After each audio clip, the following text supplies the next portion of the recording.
Method of preparation of H2O2। इसमें पहला method देखते हैं हम लोग, जो हम लोग ने डिस्कस भी करा था थोड़ा बहुत।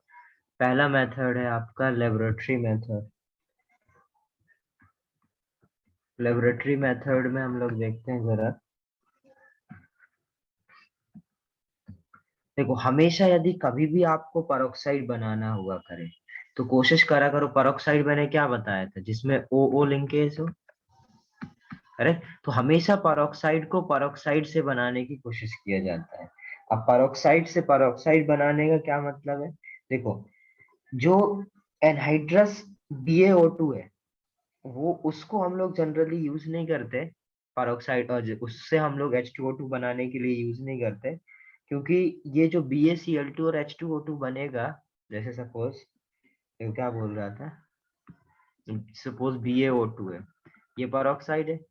अब मैंने आपको बोला पेरोक्साइड से पेरोक्साइड बना सकते हो, तो BaO2 plus 2HCl, BaO2 plus 2HCl से क्या फॉर्म होगा? Suppose BaCl2 plus H2O2 form हुआ। तो ये जो BaCl2 और H2O2 फॉर्म हुआ, ये बेटा, इससे हम H2O2 को आइसोलेट नहीं कर पाते। ठीक है, नॉट पॉसिबल टू आइसोलेट। मतलब बेसिकली हमें क्या चाहिए? H2O2, अब हम इसको निकाल ही नहीं पा रहे, तो ये मेथड कैसे अच्छा हो सकता है? समझे? तो BaO2 प्लस HCl से यदि हम बनाए तो वो आपका H2O2 उससे नहीं बन सकता। ओके, अब इसमें हमें क्या समझने वाली बात क्या है? ऐसा क्वेश्चन पूछा जाता है बेटा कि जो एनहाइड्रस BaO2 है, ये क्या BaO2 एनहाइड्रस है? एनहाइड्रस BaO2 से आप H2O2 क्यों नहीं बना सकते? तो उसमें आप बोलोगे जो फॉर्मेशन होगा in presence of HCl BaCl2 plus H2O2, उससे हम लोग H2O2 को सेपरेट नहीं कर पाते हैं। इसलिए सेपरेट नहीं कर पाते हैं, इसलिए हम लोग एनहाइड्रस BaO2 का यूज नहीं करते हैं। ठीक है, अब यदि जैसे इसी की जगह हम H2SO4 की जगह HCl की जगह क्या यूज करते? BaSO4। तो BaSO4 भी फॉर्म करते, तब भी क्या होता है? BaO2 के ऊपर प्रोटेक्टिव लेयर बना लेता है। ठीक है, और उसको भी वो धीरे धीरे क्या हो जाता है, वो आपका किसमें कन्वर्ट हो जाएगा? बेरियम पेरोक्साइड में कन्वर्ट हो जाता है। तो वो भी कोई ज्यादा बढ़िया मेथड नहीं है। अब किस तरीके से हम लोग बनाने की कोशिश करेंगे? यदि आपके पास BaO2 हाइड्रस वाला, हाइड्रस मतलब जिसके पास पानी हो, मतलब इधर पे सिंपल 8H2O है, इसकी रिएक्शन यदि हम लोग H2SO4 के साथ कराएं, कोल्ड भी हो तो चलेगा, के साथ यदि कराएंगे, तो हमें क्या मिलता है? BaSO4 का प्रेसिपिटेट PPT मिलती है। प्रेसिपिटेट मतलब बेटा इसका हमें सॉलिड प्राप्त होगा। अभी ये अपने को PPT मिला, BaSO4 सॉलिड मिला, उसके साथ में हमें H2O2 प्लस 8H2O मिलता है। तो इधर से इसका सॉलिड मिलने की वजह से क्या होता है? हम इसको आराम से सेपरेट आउट कर सकते हैं। आगे समझ में? जैसे हम लोग ने इधर H2SO4 यूज करा, उसकी जगह पर हम H3PO4 भी यूज कर सकते थे। ये जो रिएक्शन है, ये लो टेम्परेचर पर हो जाती है, बहुत ज्यादा टेम्परेचर की जरूरत नहीं पड़ती है। ठीक है, तो सिंपल हम लोग क्या याद रखेंगे? BaO2 का डिकम्पोजिशन यदि हम लोग H2SO4 के प्रेजेंस में कराएं, वो भी कौन सा? हाइड्रस, एनहाइड्रस यूज नहीं करते हैं। एनहाइड्रस यूज क्यों नहीं करते हैं, ये हम लोग ने अभी सीखा। इससे हम लोग नहीं बनाते हैं, इससे हम बनाते हैं, क्योंकि यहाँ से सेपरेट करना हमें ज्यादा इजी होता है, यहाँ से हम सेपरेट आउट नहीं कर पाते हैं। ये पॉइंट समझ में आ गया सभी को? तो yes sir sir. Yes sir. हाँ सर। H2O2 को नहीं सेपरेट कर सकते ना? हाँ, H2O2 को BaCl2 से सेपरेट आउट नहीं कर सकते, इसलिए हम लोग एनहाइड्रस BaO2 से नहीं बनाते हैं। Yes sir. क्लियर है ये बात सभी को? यस अब सर। देखते हैं हम लोग जरा यस सर। नेक्स्ट।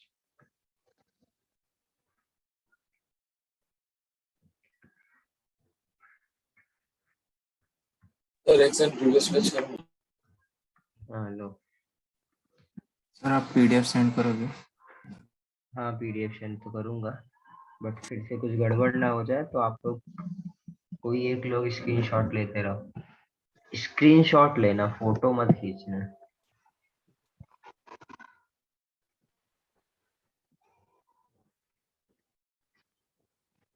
ठीक है? ऑब्वियस है सर, क्या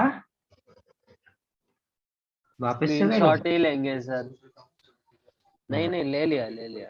ओके, जो मैंने भेजा है उसमें कुछ पेज मिसिंग है, क्योंकि वो उस स्लाइड चेंज करा ना, तो वो दूसरा पोर्शन पता नहीं कहीं सेव नहीं हुआ था, इसलिए वो।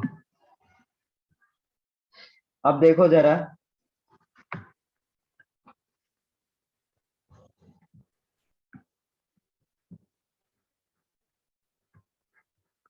Industrial method next. Industrial method या इसी को हम लोग कमर्शियल मेथड भी बोल सकते हैं। बेसिकली बेटा वो जिसमें हम लोग, जिसको हम लोग क्या करें, लार्ज स्केल में प्रिपेयर कर सके, वो क्या होता है आपका इंडस्ट्रियल मेथड। इसमें पहला मेथड है आपका ऑटो रिडक्शन मेथड।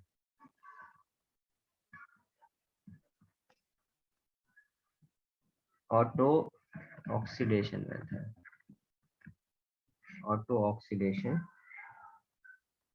इसमें क्या लेते हैं बेटा हम लोग, एंथ्राक्यूनिनॉल लेते हैं। एंथ्राक्यूनिनॉल क्या होता है? अच्छा, मैंने अभी तक आप लोग को एंथ्रासीन बताया क्या? नहीं सर। नहीं सर। नहीं नहीं था। सर। ये होता है बेटा जब इस तरीके से तीन बेंजीन रिंग एक साथ इस तरीके से कनेक्टेड हो, इसको हम लोग क्या बोलते हैं, एंथ्रासीन। जैसे ये बेंजीन, यदि इसके साथ बेटा दो रिंग हो बेंजीन की, जिसको नेफ्थलीन।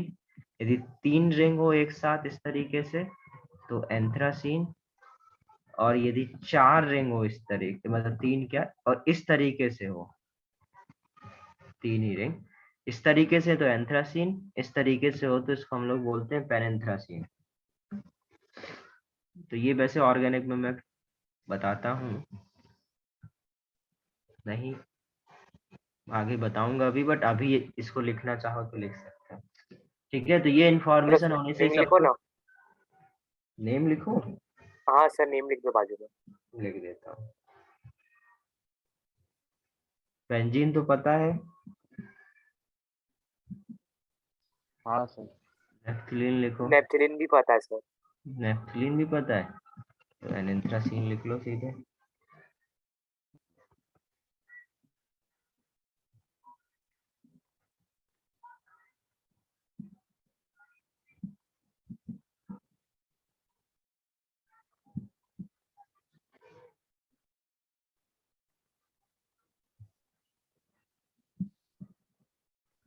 सर एक डाउट है सर, एंथ्रेसीन में जो बेंजीन के अंदर हम रेजोनेंस स्ट्रक्चर के मतलब इक्विवेलेंट हम रिंग बना देते हैं बीच में, लेकिन फिर एंथ्रेसीन में पहला रिंग बना बना सकते दिया, हैं, उसके बना बाद फिर सकते हैं। बाकियों में रिंग क्यों बनाते हैं वो पूछ रहा हूँ मैं। बना सकते नहीं, क्यों बनाते हैं बाकियों में? क्योंकि बाकियों में तो फिक्स ही है, दो ही जगह लगेगा।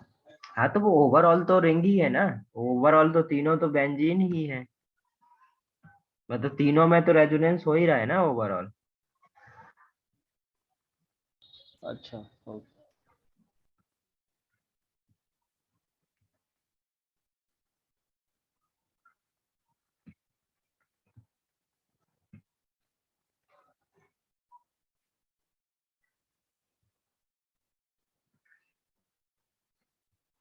इसको याद रखना। अब सपोज इसमें क्या है बेटा, एनेंथ्रासीन को, ये एनेंथ्रासीन अकेला नहीं, पूरा ये क्या है, एनेंथ्राक्यूनिनॉल और इथाइल। तो बेसिकली इसको हम लोग क्या बोलते हैं, टू इथाइल। दो OH इस तरीके से लगे हो तो इसको क्यूनिनॉल बोलते हैं। तो एंथ्राक्यूनिनॉल, क्यूनॉल। इसका क्या होता है, इसका हम ऑटो रिडक्शन, ऑटो ऑक्सीडेशन कराते हैं। ऑटो ऑक्सीडेशन मतलब एयर के प्रेजेंस में, ठीक है, यदि रिएक्शन कराए, इससे क्या होता है बेटा, H2 निकल जाता है। क्या निकल जाता है? H2। और वो क्या बना लेता है, ये कुछ इस तरीके से दिखने लगता है। ये आपका एल्डिहाइड क्या हो जाता है, जो जो एल्कोहल है वो किस में कन्वर्ट हो जाता है, कीटोन में। और इस तरीके से आपका ये कंपाउंड का फॉर्मेशन हो जाता है। और साथ में क्या मिल जाता है, H2O2। इस इधर क्या बन जाता है, एनेंथ्रा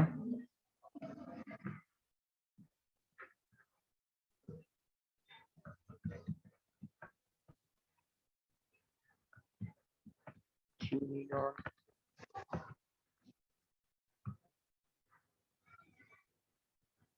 बेटा ये कैसे फॉर्म हुआ ये मत पूछो, ये फॉर्म होता है, ये जरूरी है, ठीक है। और ये ऑर्गेनिक केमिस्ट्री में मैं आपको बताऊंगा कि ये कैसे फॉर्म होता है, ठीक है। ऑक्सीडेशन रिडक्शन हमें सीखना होगा, उसका हमें पता चलेगा। ये हमेशा याद रखो बेटा, एल्कोहल का यदि आप ऑक्सीडेशन करोगे तो क्या मिलेगा, कीटोन या एल्डिहाइड या एसिड। तो इधर हम लोग क्या करा रहे हैं, ऑक्सीडेशन करा रहे हैं। तो यदि ऑक्सीडेशन, यदि एल्कोहल का ऑक्सीडेशन कराओगे तो उसमें क्या हो जाएगा, उससे कीटोन या एल्डिहाइड मिलेगा या एसिड मिलेगा। इधर एसिड तो मिल नहीं सकता। तो इस रिएक्शन में यदि किसी की ऑक्सीडेशन कराओगे तो क्या मिलेगा आपको, एल्कोहल का सीधे कीटोन या एल्डिहाइड। इधर कीटोन मिल सकता है तो आपको क्या मिला, कीटोन मिला। तो इस तरीके से आप इसका ऑटो ऑक्सीडेशन कराकर H2O2 प्रिपेयर कर सकते हैं। समझ गए सभी लोग ये? Yes sir. नेक्स्ट देखो। सर एक minute.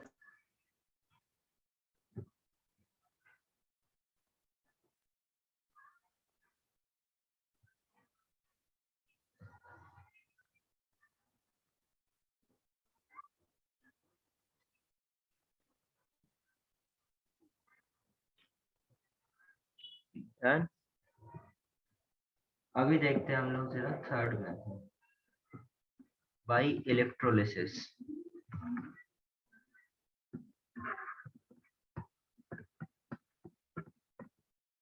By electrolysis of concentrated H2SO4 50% using inert electrodes। Sir हम लोग थर्ड पे कैसे आ गए, हम लोग सेकंड पे है ना। पहला इंडस्ट्रियल था। अच्छा हाँ, ये आपका इंडस्ट्रियल का सेकंड हो जाएगा। जैसे ओवरऑल थर्ड था बट ये इंडस्ट्रियल का क्या हो जाएगा, सेकंड हो जाएगा। इसमें क्या करना है आपको, ये जो H2SO4 है, H2SO4 कॉन्सेंट्रेटेड H2SO4 का हम लोग क्या करेंगे, इलेक्ट्रोलिसिस। तो कल सिखाया मैंने, हाँ सर। कैथोड पर क्या जाता है, कैटायंस। कैटायंस आते हैं, ठीक है। तो H2SO4 कैसे ब्रेक होगा, H प्लस और HSO4 माइनस, ओके। हाँ सर। एट कैथोड क्या होगा, एट कैथोड H प्लस जाके ऑक्सीडाइज होगा, तो H प्लस सॉरी रिड्यूस होगा, कैथोड पे रिडक्शन होगा। ये रिडक्शन करेगा तो क्या बनाएगा, H2।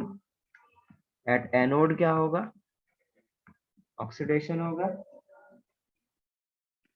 तो क्या मिलेगा, 2HSO4 माइनस से आपको क्या मिल जाएगा, H प्लस प्लस, या ये ऑक्सीडाइज होके ये क्या करेगा, और इसका ऑक्सीडेशन होगा तो इधर क्या हो जाएगा, H2O8 2 minus plus 2H plus plus 2 electron, correct. अब देखो जरा एक्चुअली में इधर पे क्या हो रहा है, समझना ध्यान से। इधर क्या H2SO4, H2SO4 का स्ट्रक्चर कैसे होता है,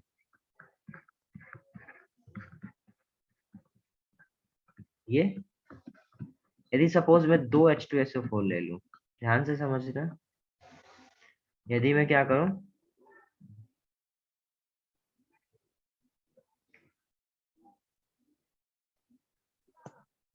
यदि मैं क्या करूं बेटा, 2 H2SO4 लिया आपने। दो H2SO4 लिया और इन दोनों से क्या हुआ, सपोज पहले पानी निकला, या पानी क्या, इन दोनों से सपोज आपका क्या निकला, H2 निकला। यदि इन H2 निकलेगा,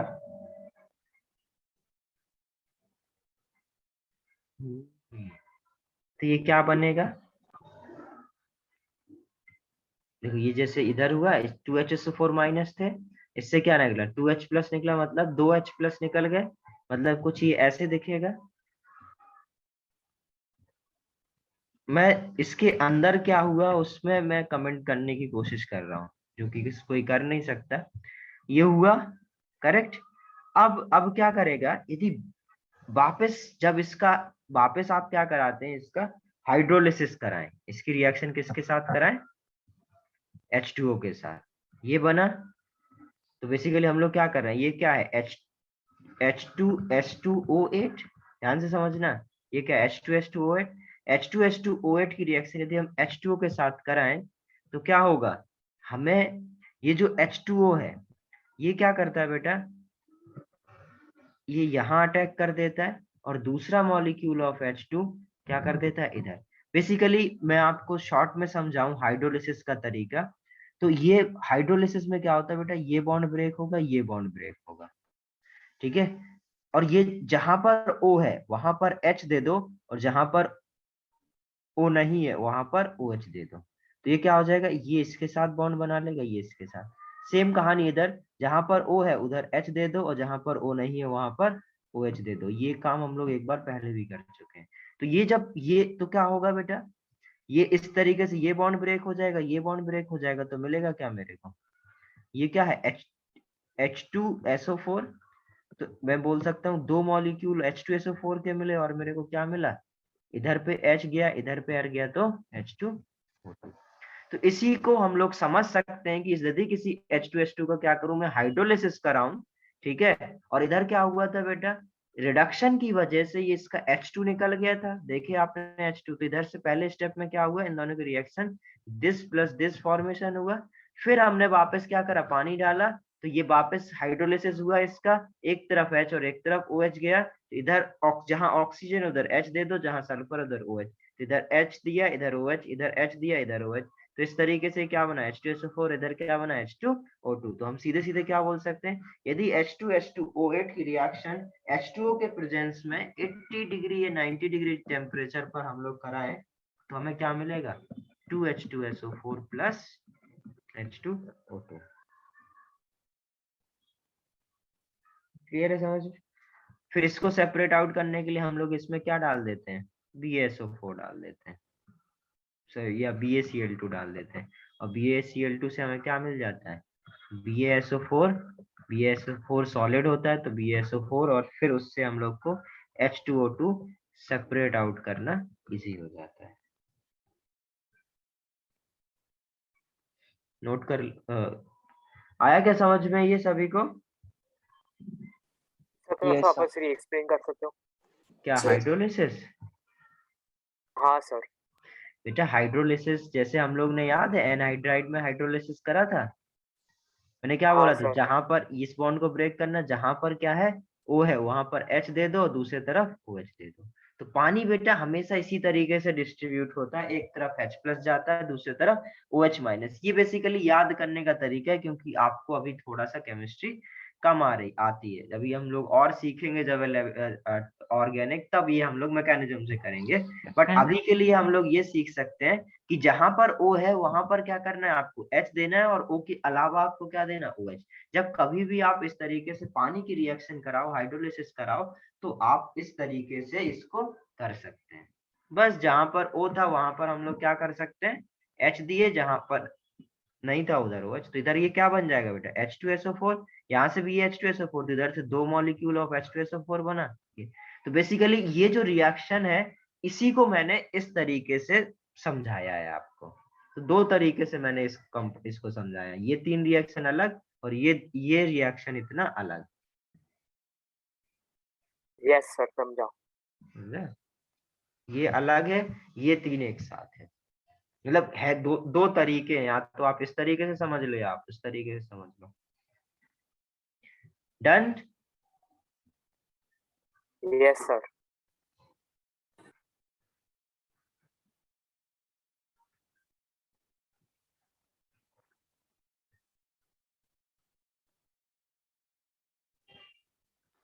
अब सर देखो 1 मिनट लास्ट पेज दिखाइए। Hello, done sir. Done.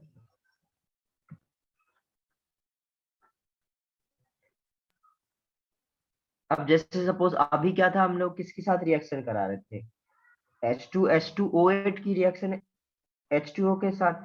Same काम हमें दी, ऐसा दे रखा है आपको K2H2O8, है तो सब कुछ सेम ही, बस H की जगह क्या आ गया, K आ गया।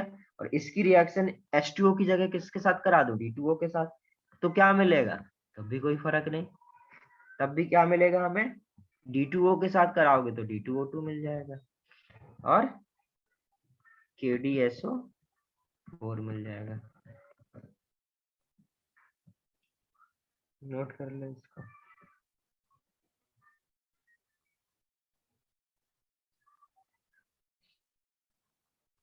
ठीक है, और फिर एग्जैक्टली सेम यदि आपके पास क्या हो, अमोनियम थायोसल्फेट हो, NH4 होल्टाइज H2O2 O8, मतलब देखो H क्या होता है? H प्लस के फॉर्म में, K क्या होता है? K प्लस फॉर्म में, NH4 प्लस क्या होता है? NH plus. ये तो ये तीनों तो सेम ही है ना, इसमें कुछ अलग तो हुआ नहीं, इसमें कुछ भी अलग नहीं है। तो जस्ट जो भी रिएक्शन यदि आप कराओगे, जैसे इसकी H2O2 के साथ कराए, तो क्या होगा? इधर क्या मिल रहा था? KDSO4, एक K इसका, एक D इसका, तो इस बार इधर भी क्या हो जाएगा? एक NH4 इसका, एक H इसका और SO4 प्लस। इससे क्या मिलेगा? D2O था, इधर H2O, तो इधर क्या हो जाएगा? H2। आया समझ में?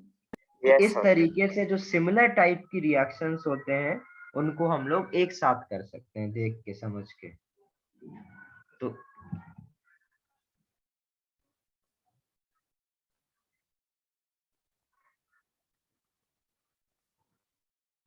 तो इधर कुछ भी आ जाए आपका, आप क्या कर सकते हो? ये इधर देखो बेटा, सेम रिएक्शन है जो पहले हमने सीखा है, H2 H2S2O8। जैसे बेटा नॉर्मली H2SO4 की रिएक्शन यदि KOH के साथ कराओ तो क्या बन जाता है? K2SO4। वैसे ही H2S2O8 की रिएक्शन यदि KOH के साथ कराओगे तो क्या बन जाएगा? K2S2O8।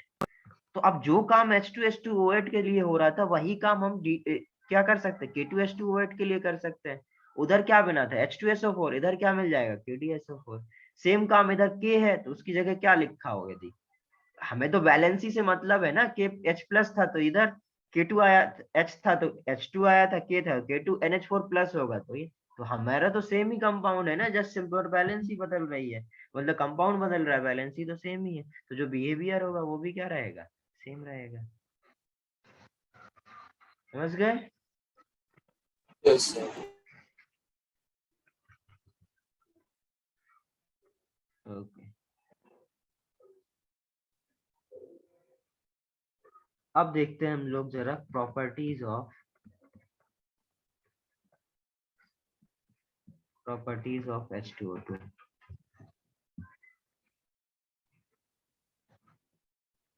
प्रॉपर्टीज ऑफ H2O2 में फिजिकल प्रॉपर्टीज की यदि बात किया जाए,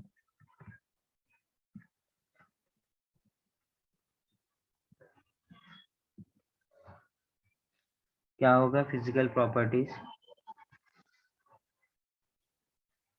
सबसे पहले तो बेटा ये एक विस्कस लिक्विड होता है, जैसे जैसे H2O2 क्या होता है? एक विस्कस लिक्विड होता है, जो कि क्या होता है बेटा, कुछ यदि बहुत ज्यादा क्वांटिटी में है तो वो ब्लू दिखने लगता है। ठीक है, तो पहला तो ये याद रखेंगे, जैसे H2O क्या था? कलरलेस था। हाँ इधर सर। क्या, इधर क्या इसको क्या याद रखोगे? It is colourless, it is colorless viscous liquid.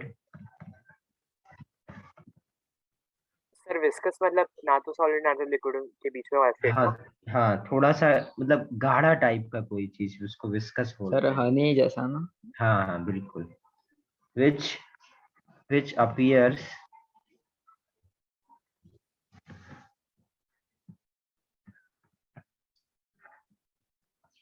appears blue in the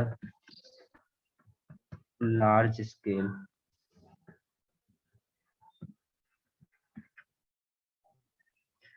ठीक है, इसमें भी क्या होगा बेटा, H2O2 है तो हाइड्रोजन ऑक्सीजन है, तो इसमें भी क्या हो जाएगा, हाइड्रोजन बॉन्डिंग होगी, तो it is H bonded, is H bonded.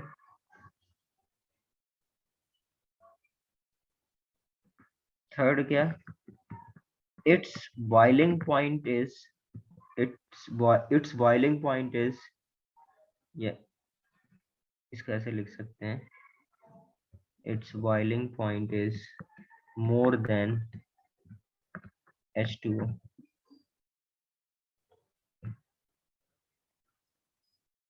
And density भी क्या है, density is more than H2O.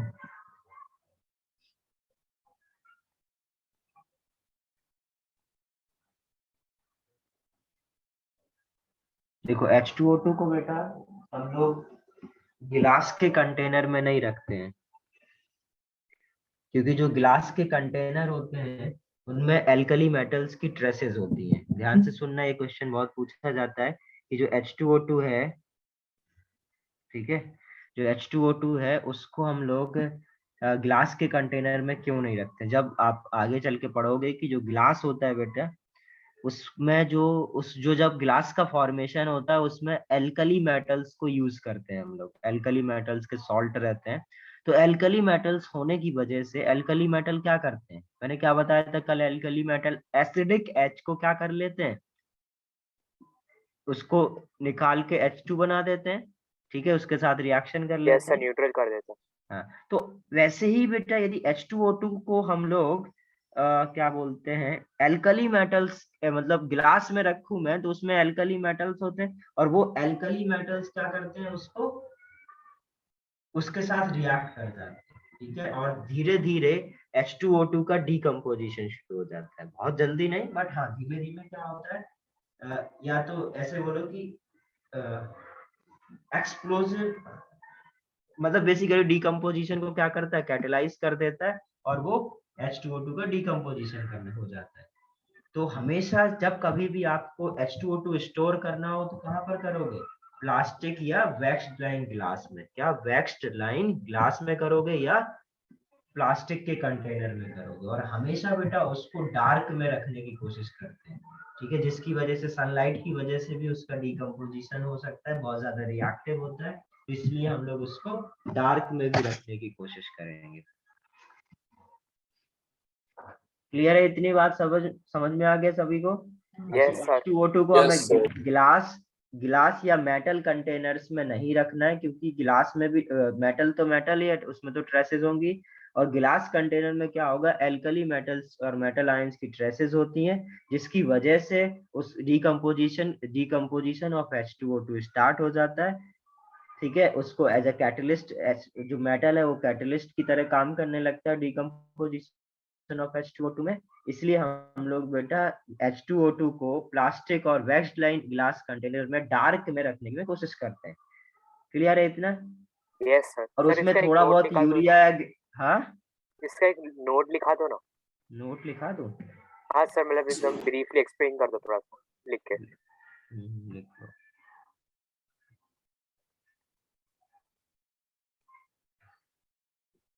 देख लो इसमें H2O2 is not kept in glass metal container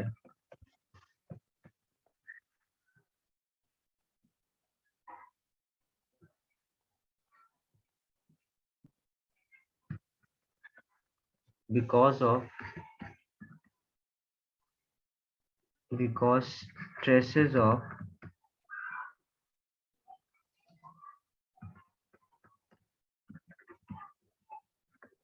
alkali metals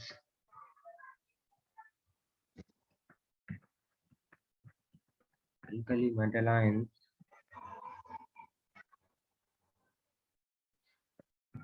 can catalyze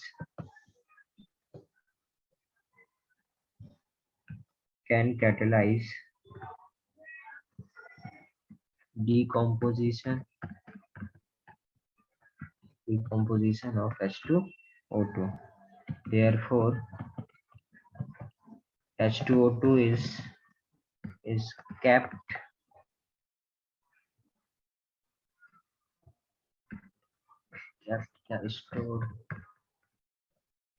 stored in the plastic or wax lined glass containers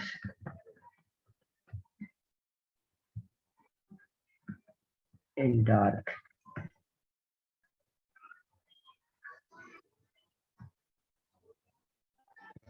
ठीक है। Otherwise हम लोग क्या कर सकते हैं, इसमें यूरिया या ग्लिसरॉल वगैरह मिला देते हैं, जो कि क्या करते हैं, नेगेटिव कैटलिस्ट की तरह काम करते हैं और डिकम्पोजिशन ऑफ H2O2 को नहीं होने देते हैं।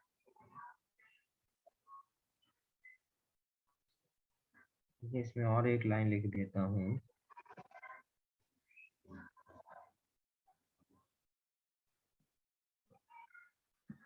some urea and phosphoric acid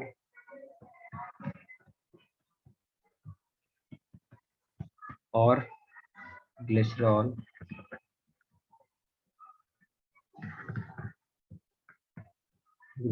is added to that solution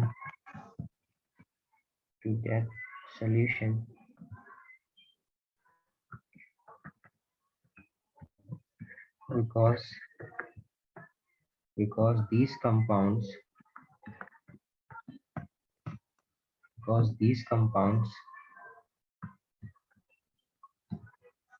have been found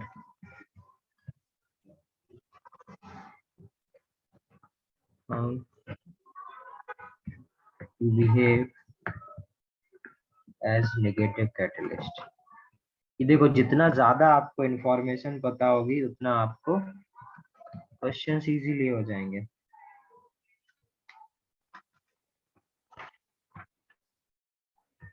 sir वो वैक्स के बाद क्या लिखिए? क्या वैक्स के बाद? Wax line glass. तो तुम्हारी आवाज क्लियर नहीं आ रही है, तेज बोलो थोड़ा। समझा सर। समझा ना, ठीक है। डन ही है। हाँ सर। अब देखते हैं हम लोग Yes, केमिकल प्रॉपर्टीज।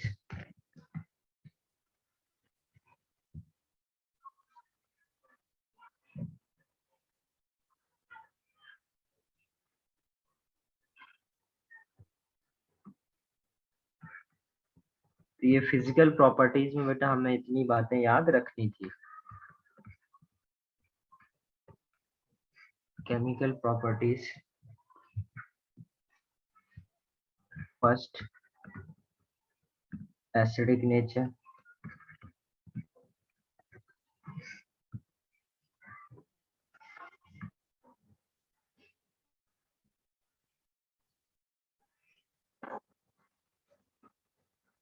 देखो अब समझना बड़े ध्यान से,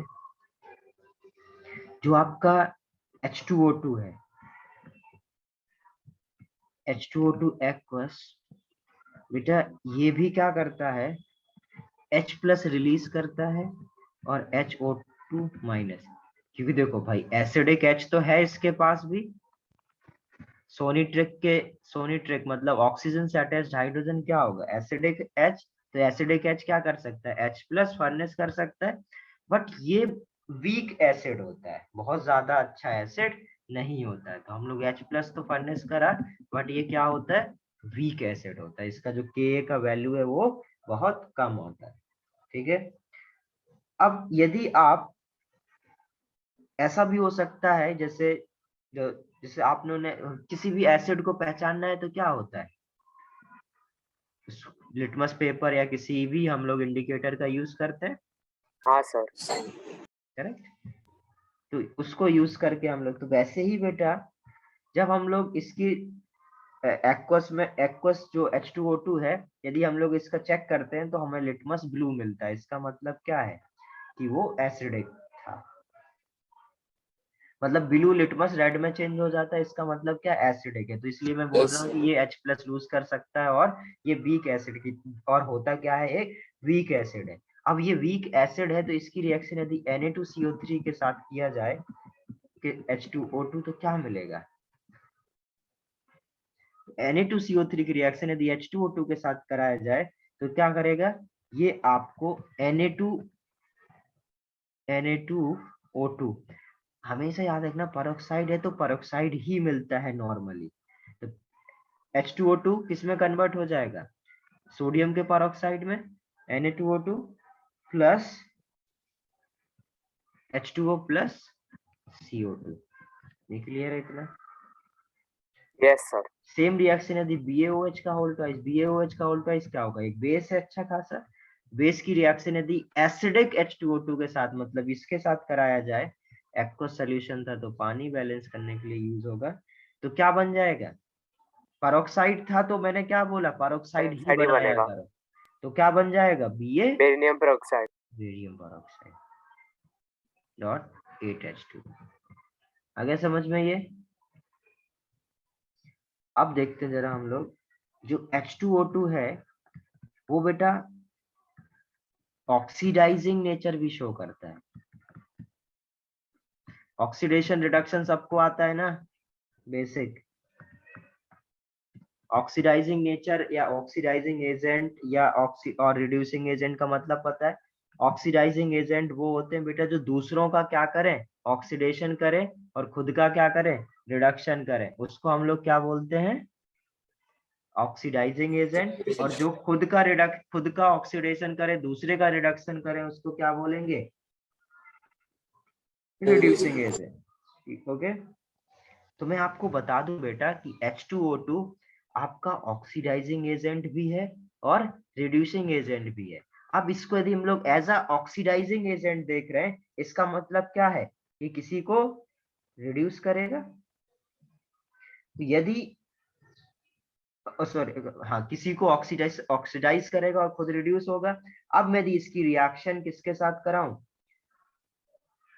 PbS के साथ कराऊं, PbS प्लस H2O2, मतलब मैंने लेड सल्फाइड की रिएक्शन यदि H2O2 के साथ कराया, तो अब ये क्या है, एज अभी सल्फर क्या -2 में। देखो अब इसमें बेटा बहुत थोड़ा सा कॉमन सेंस लगता है, और हम लोग ये अपने से रिएक्शंस लिख सकते हैं। सल्फर कितने में, -2 में, ऑक्सीजन इधर कितने में है, परऑक्साइड में, -1 में, -4। हाँ सॉरी सर। -1, हाँ हाँ हाँ सर सॉरी। -1। हाँ, तो अब ये -1 में है ये। अब देखो क्या करना है, H2 as a oxidising agent.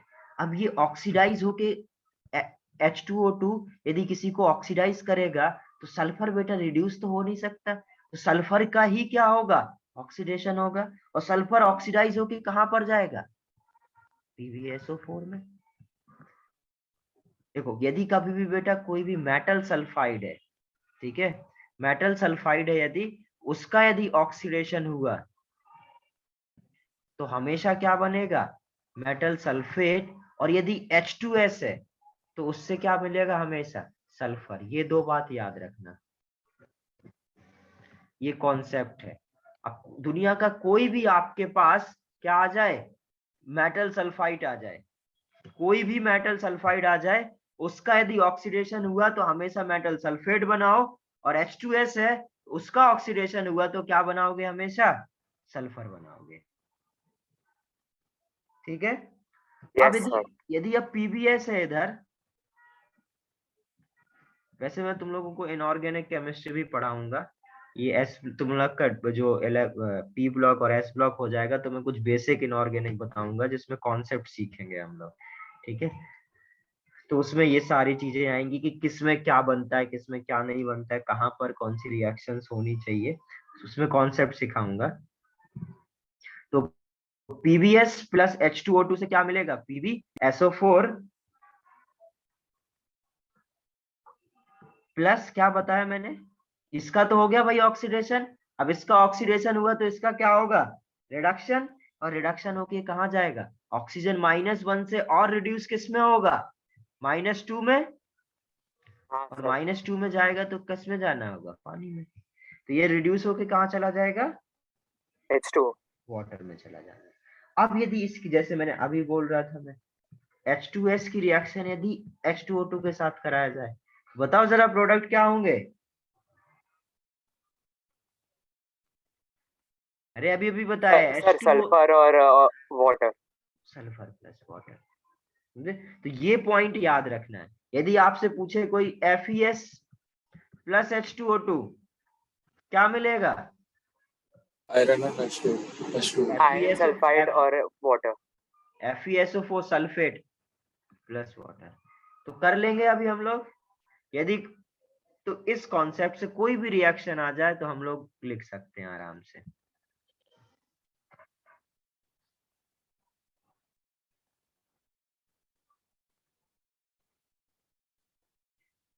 Done ये, 2 मिनट सर, स्क्रीनशॉट ले लो. Done sir. एक काम और करना, ये जो Fe+2 है ना, तो इधर पे Fe+3 वाला बनाना, इसका भी ऑक्सीडेशन हो जाएगा ना।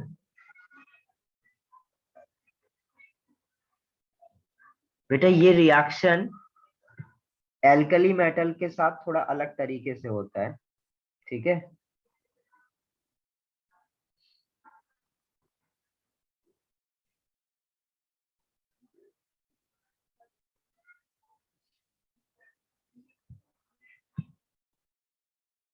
डन इतना। अब हम लोग देखते हैं थर्ड H2O2। अभी हमने क्या देखा था, H2O2 as an oxidising agent. अब देखते हैं हम लोग H2O2 as an reducing agent. देखो H2O2 में बेटा जो ऑक्सीजन होता है वो -1 में, अब ये रिड्यूस होके -2 भी जा सकता है, ऑक्सीडाइज होके 0 में भी जा सकता है। इसलिए आपका जो H2O2 है बेटा, वो एज अ ऑक्सीडाइजिंग एजेंट और एज अ रिड्यूसिंग एजेंट दोनों तरीके से एक्ट कर सकता है। अब देखना जरा ये कब आपका H2O2, जैसे मैंने उधर देखा सल्फर, तो सल्फर बेटा -2 में था, सल्फर -2 से और रिड्यूस हो सकता है क्या, नहीं हो सकता है। तो उसके पास क्या है, अब वो उस सल्फर को ऑक्सीडाइज होना है तो H2O2 क्या कर रहा है, खुद रिड्यूस होगा, इसलिए हम लोग उसको क्या कहने लगे, ऑक्सीडाइजिंग एजेंट। अब जैसे H2O2 के सामने कोई ऐसा कोई आदमी आ जाए, समझना ध्यान से, KMnO4 आ जाए सपोज, KMnO4 में Mn कितने में है बेटा, +7। अब इसकी रिएक्शन यदि H2O2 के साथ कराया जाए तो क्या होगा, रिड्यूस करेगा वो दूसरे को, क्योंकि KMn फर्दर ऑक्सीडाइज तो हो नहीं सकता, तो KMn को Mn को क्या करना है, रिड्यूस होना है। तो भाई ये इसको तो अब रिड्यूस होना है और ये क्या हो जाएगा, ऑक्सीडाइज हो जाएगा। बट अब ये याद रखना, देखो KM जो रिएक्शन है वो किस मीडियम में करा रहे हैं इस पर भी डिपेंड करता है। तो KMnO4 की रिएक्शन यदि हम लोग एसिडिक मीडियम में कराएं, क्या कराएं, एसिडिक मीडियम मतलब H+ की प्रेजेंस में कराएं, तो KMnO4, इधर देखो फिर से एक कॉन्सेप्ट याद रखेंगे, KMnO4 यदि बेटा एसिडिक मीडियम में रिड्यूस हो रहा है, क्या, KMnO4 यदि एसिडिक मीडियम में रिड्यूस हो रहा है तो हमेशा किस में जाएगा, +2 में जाएगा। और KMnO4 यदि बेसिक मीडियम में रिड्यूस हो रहा है तो हमेशा Mn+6 में जाएगा। कुछ भी बना रहा है, कोई भी रिड्यूस करने वाला हो, किसी के साथ भी रिएक्शन कर रहा हो, यदि एसिडिक मीडियम में होगा तो हमेशा +2 में जाएगा, KMnO4 बेसिक मीडियम में हमेशा +6 में जाएगा और KMnO4 आपका न्यूट्रल मीडियम में हमेशा MnO2 मतलब +4 में जाएगा। ये याद कर लेना, ये सब जगह यूज होगा। ये इंफॉर्मेशन तो किसी को भूलनी ही नहीं चाहिए यदि आप और केमिस्ट्री पढ़ रहे हो तो KMnO4 की रिएक्शन H2O2 के प्रेजेंस में एसिडिक मीडियम में कराया जाए तो ये किस में रिड्यूस होगा? +2 में। तो ये क्या बन जाएगा? Mn+2। करेक्ट? Yes sir. और क्या मिलेगा? अब H2O2 -1 से कहां पर जाएगा? ये तो रिड्यूस हो गया। अब इसको क्या करना है? ऑक्सीडाइज करना है। ऑक्सीडाइज करना है इसका मतलब क्या? ऑक्सीजन -1 से कहां पर जाएगा? 0 में। तो क्या बनाएगा? O2 प्लस H2O2 मिलेगा। आया समझ में? तो इधर बोल सकते हो इसका क्या हुआ? ऑक्सीडेशन। इसका क्या हुआ? रिडक्शन। तो ये कैसा एक्ट करने लगा H2O2? As a reducing agent. और क्या करा सकते हैं? यदि जैसे HOCl है, HOCl की रिएक्शन यदि H2O2 के साथ कराया जाए तो क्या मिलेगा? HOCl में Cl कितने में होगा बेटा? इसकी ऑक्सीडेशन नंबर, इसकी +1 है, ऑक्सीजन -2, इसकी X ले लूं तो कितना आएगा? +1। तो HOCl में Cl कितना है? +1, ऑक्सीजन कितना? -1। अब Cl क्या होना चाहेगा? रिड्यूस। और Cl यदि रिड्यूस होगा तो क्या किस में जाएगा? Cl- में। तो ये Cl यदि Cl- में गया तो ये क्या, इसको क्या होना पड़ेगा? ऑक्सीडेशन करना पड़ेगा। तो O2 बनाएगा प्लस H2। आ गया समझ में?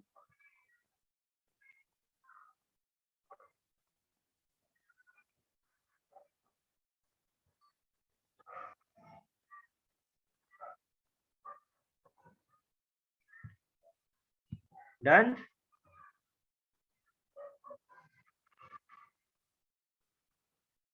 सेकंड वाला ऑपोजिट में, कौन सा वाला? सेकंड वाला। बेटा Cl क्या है? माइनस में है, +1 में है।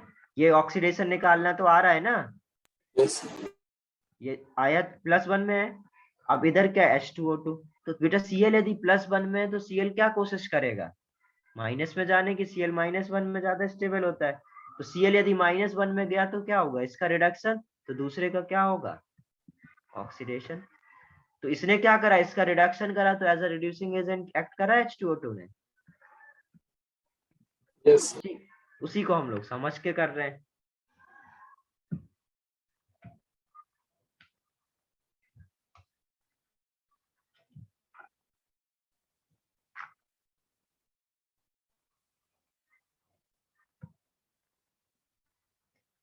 डन ही है।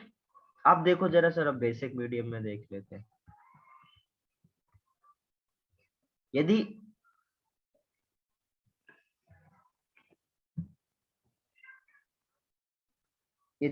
KMnO4 की रिएक्शन वापस सेम ले लेता हूँ। KMnO4 की रिएक्शन यदि H2O2 की H2O2 के साथ NaOH के प्रेजेंस में कराया जाए मतलब बेसिक मीडियम।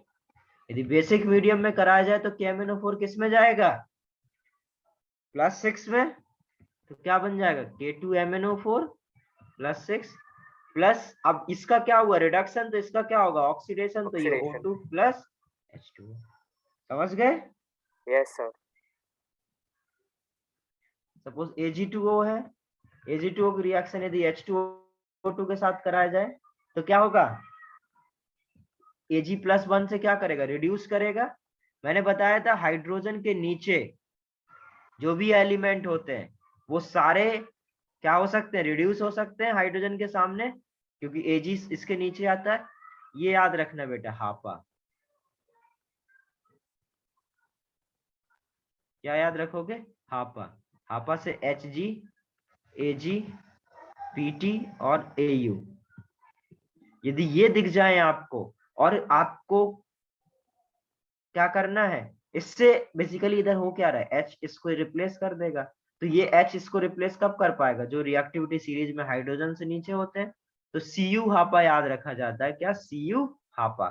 Cu हापा यदि होंगे मतलब कॉपर और ये होंगे तो वो क्या हो जाएंगे बेटा? सारे के सारे रिड्यूस हो जाएंगे H2O2 से, और क्या मिलेगा हमें?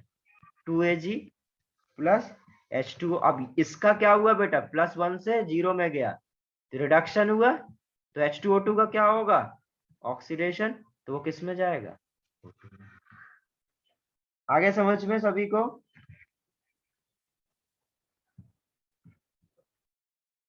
Yes sir. यूजेस, तो यूजेस तो आप लोग अपने से भी रीड कर सकते हो। एनसीईआरटी में जो जितने यूजेस एनसीईआरटी में रखे हैं वो सारे आपको पता होने चाहिए, आपसे कोई भी कुछ भी पूछ सकता है उससे। और एनसीईआरटी के अलावा और भी बहुत सारे एक्स्ट्रा यूजेस होंगे, तो उन सारे यूजेस को याद करने की जरूरत नहीं है।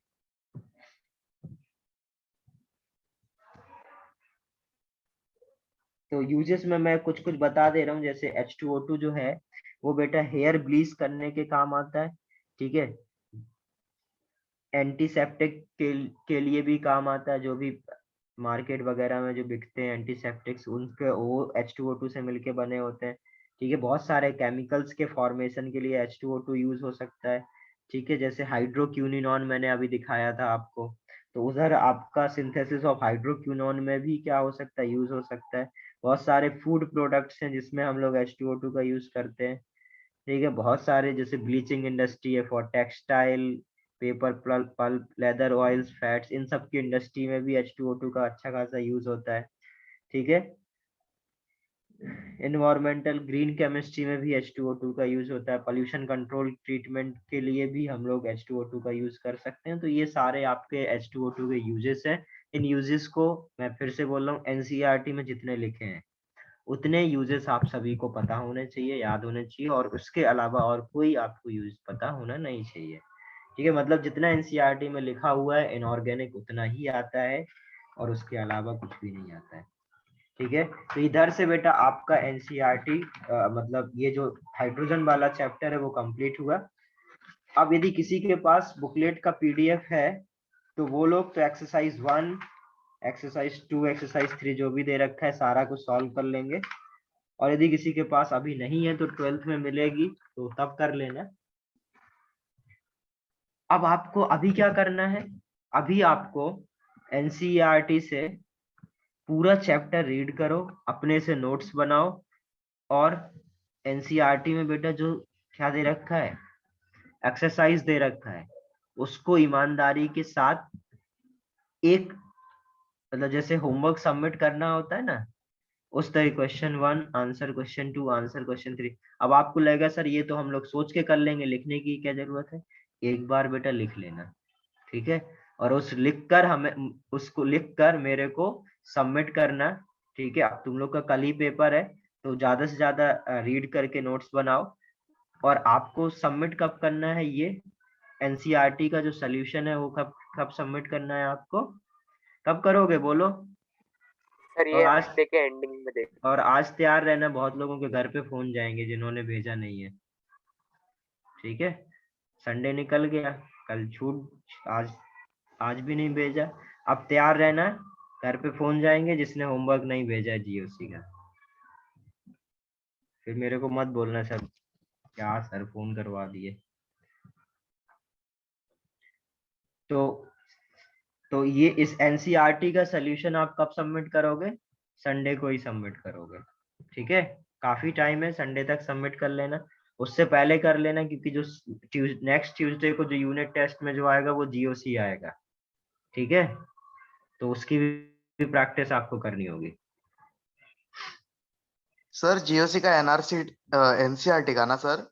नहीं नहीं, जीओसी का एनसीईआरटी नहीं बेटा, जीओसी का तो बुकलेट सबको मिल रखा है, उसका एक्सरसाइज 1 एटलीस्ट एक्सरसाइज 1 तो सबमिट करना ही करना है हर टॉपिक का।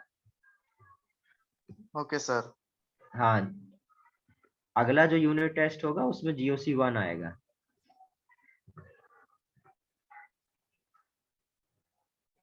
डन, ये चैप्टर समझ में आ गया सभी को? Yes sir. स्टार्ट करें एस ब्लॉक।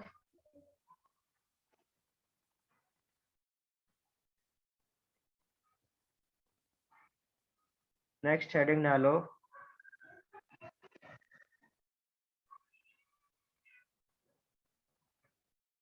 एस ब्लॉक, मतलब नया चैप्टर है ये आपका।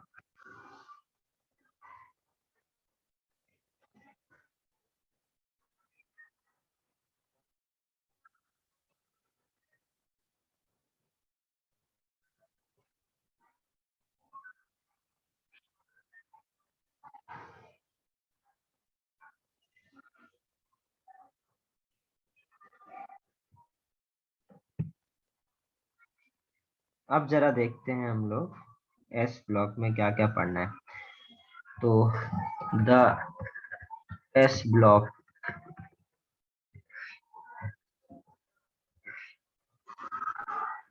एलिमेंट्स,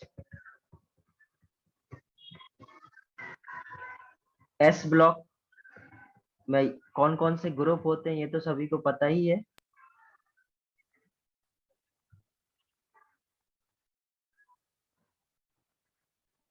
बेटा जिसके पास जीओसी का बुकलेट नहीं है, साक्षी तुमको नहीं करना है अभी जीओसी का सबमिट, तुमको तो अभी पुराना वाला, तुमको केमिकल इक्विलिब्रियम का करना है, तुम्हारा तो BB1 वाला है ना। जो BB1 वाले हैं उनको नहीं करना था, थैंक यू सर। तुम लोग को इक्विलिब्रियम का करना था। थैंक यू क्या,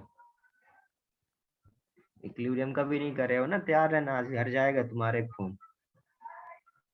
सॉरी सर। तो BB1 वालों, BB1 BB2 वालों को इक्विलिब्रियम और बाकी सारे बैचेस को जीओसी करना था।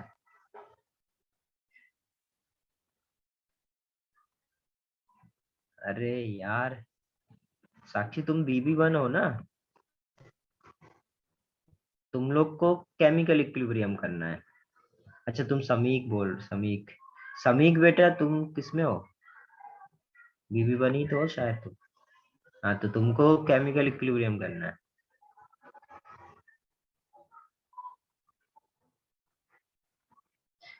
अच्छा चलो हो गया, काफी बातें कर ली, अब मत करो मैसेज, इससे रिलेटेड सबको पता है क्या सबमिट करना है। एस ब्लॉक पे क्या होता है, एस ब्लॉक में बेटा दो ग्रुप है, फर्स्ट एंड सेकंड है।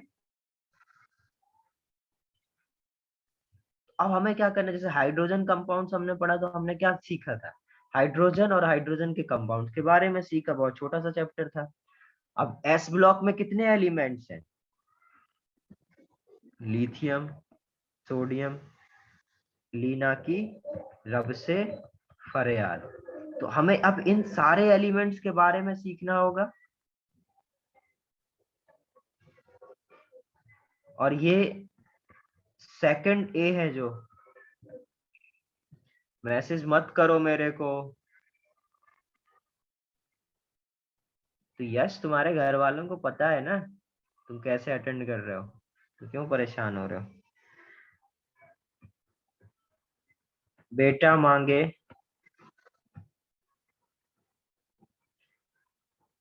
मत मैसेज करो, मैं डिस्टर्ब हो रहा हूँ। बेटा मांगे कार, स्कूटर, बाप राजी। सर जरूरी नहीं कि जितने लोगों ने नहीं भेजा उन सबके घर ही फोन जाए, क्योंकि सर एक दिन में सारे को तो फोन कर नहीं सकते, तो कुछ कुछ जो मेरे फेवरेट हैं उनको फोन जाएगा।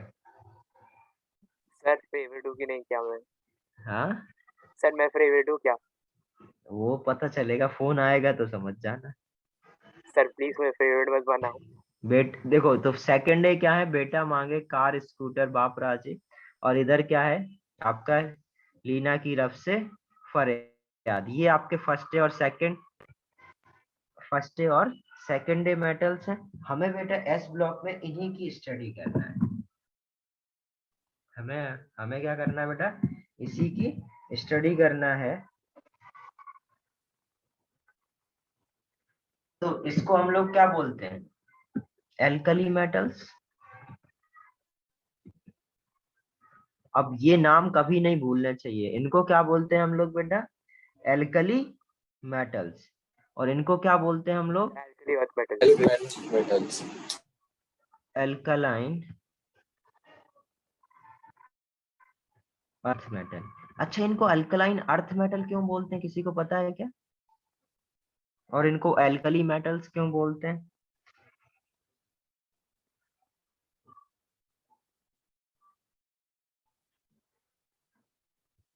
देखो ये बेटा एक्चुअली में क्या होता है, जब जो आपके ये फर्स्ट ए के जो एलिमेंट्स हैं, ये पानी के साथ क्या करते हैं, Na है, पानी के साथ क्या करता है, बेस बनाता है। Very good Surabhi, correct. तो ये NaOH, ये NaOH क्या बना रहे हैं ये लोग, हाइड्रोक्साइड बना रहे हैं। और हाइड्रोक्साइड, ये हाइड्रोक्साइड क्या होते हैं, स्ट्रांगली बेसिक, स्ट्रांगली बेस होते हैं। यदि स्ट्रॉन्ग बेस होते हैं, यदि स्ट्रांगली अल्कलाइन सोल्यूशन बनाते हैं, स्ट्रॉन्ग बेसिस होते हैं, इसकी वजह से। और बेस को हम लोग नॉर्मली क्या बोलते हैं, अल्कलाइन सोल्यूशन। अल्कलाइन से क्या आया ये, इनका एल्कली मेटल्स। क्लियर है? तो इनके जो बेसिस होते हैं बेटा बहुत स्ट्रॉन्ग बेस होते हैं। स्ट्रॉन्ग बेस को हम लोग नॉर्मली क्या बोलते हैं, स्ट्रॉन्गली अल्कलाइन सोल्यूशन। तो वहां से अल्कलाइन से क्या मिला हमें, एल्कली मेटल्स। क्लियर है ये बात? Yes sir. और एल्कलाइन अर्थ मेटल क्यों बोलते हैं, क्योंकि बेटा इनके जो ऑक्साइड और हाइड्रोक्साइड है वो हमें नेचर से मिलते हैं, अर्थ क्रस्ट से मिलते हैं। कहाँ से मिलते हैं, अर्थ क्रस्ट से मिलते हैं, नेचर से मिलते हैं। ठीक है, इसलिए हम लोग इसको क्या बोलते हैं, अल्कलाइन अर्थ मेटल, और इनको क्या बोलते हैं, एल्कली मेटल्स।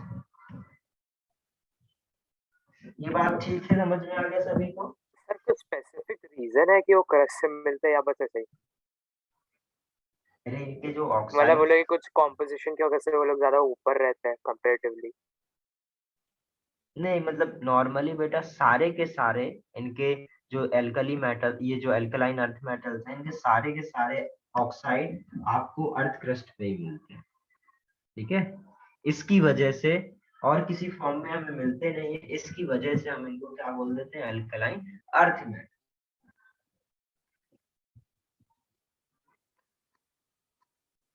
और अल्कलाइन नेचर के होते हैं, होते तो बेसिक ही है, अल्कलाइन नेचर है तो अल्कलाइन बोल रहा है, और अर्थ क्रस्ट में मिले इसलिए इनको अर्थ मेटल बोलते हैं, अल्कलाइन अर्थ मेटल। इनका रीजन लिखाऊं या समझ गए?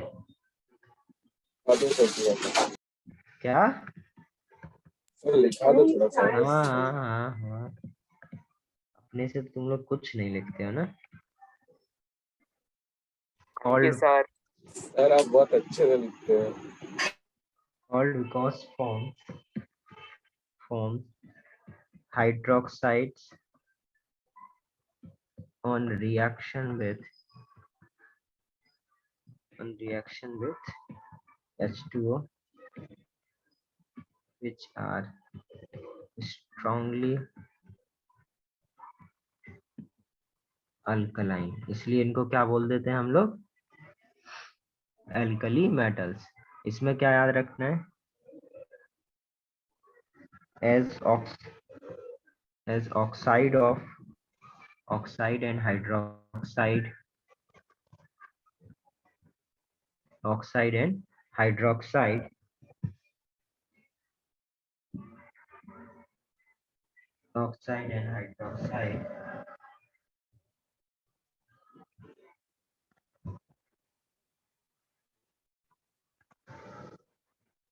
are alkaline। ये बेटा थोड़े से कम बेसिक होते हैं, ठीक है, ये बहुत ज्यादा बेसिक होते हैं, बहुत ज्यादा स्ट्रॉन्ग बेस होते हैं, जबकि ये आपके कम बेसिक होते हैं, alkaline in nature, and these metal oxide are found in earth crust।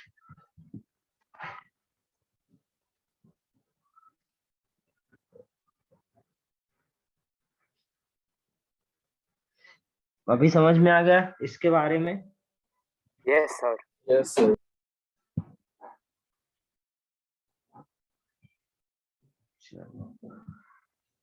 अब देखते हैं बेटा, हमने क्या बोला था, सबसे पहले क्या देखेंगे, इनकी पोजीशन कहाँ है, इनका कहाँ, तो पोजीशन तो हमें पता चल गया, इनको क्या बोलते हैं ये हम लोग ने सीख लिया। इनको कैसे याद रखा जाता है, जिसको पीरियोडिक टेबल मैंने नहीं पढ़ाई, तो वो ऐसे याद रख सकते हैं। यदि नहीं याद है तो बेटा मांगे कार स्कूटर बाप राजी, बेटा मांगे कार स्कूटर बाप राजी, इसको याद रखते हैं बेटा।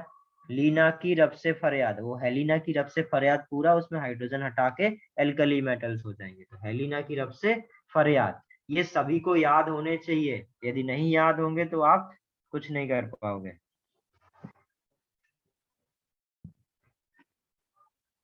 अब देखते हैं जरा इनके अबंडेंस। सबसे दूसरा काम क्या है? हाँ previous test. हाँ हाँ देखो,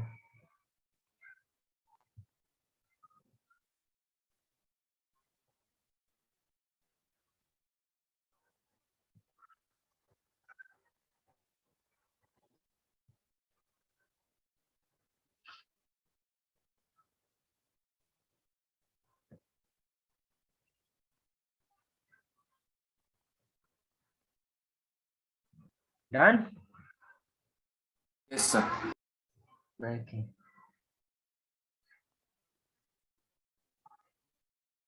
देखो, जो इनके अबंडेंस की बात करी जाए, यदि हम लोग देखें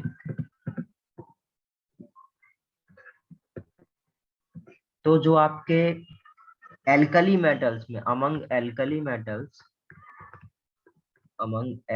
मेटल्स जो आपका सोडियम है, sodium and potassium are the most abundant metal, ठीक है। And rubidium and caesium are the less abundant metal. जब का जो बेटा फ्रेंशियम है आपका, वो क्या होता है? हाईली रेडियो एक्टिव एलिमेंट है। तो क्या याद रखेंगे?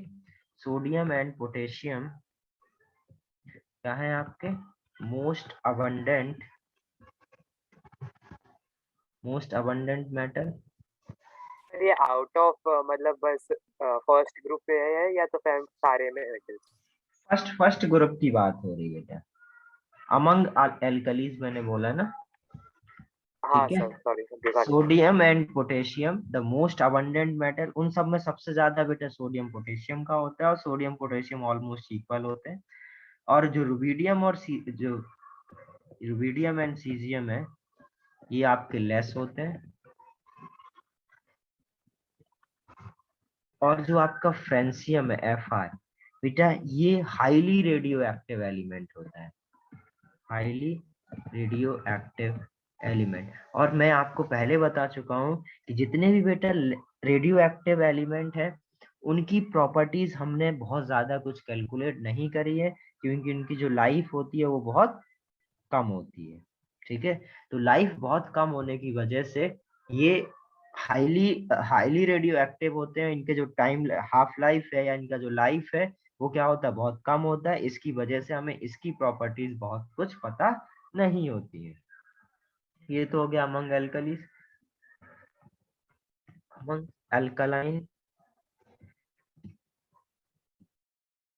एल्कलाइन अर्थ मेटल, इनमें क्या होता है?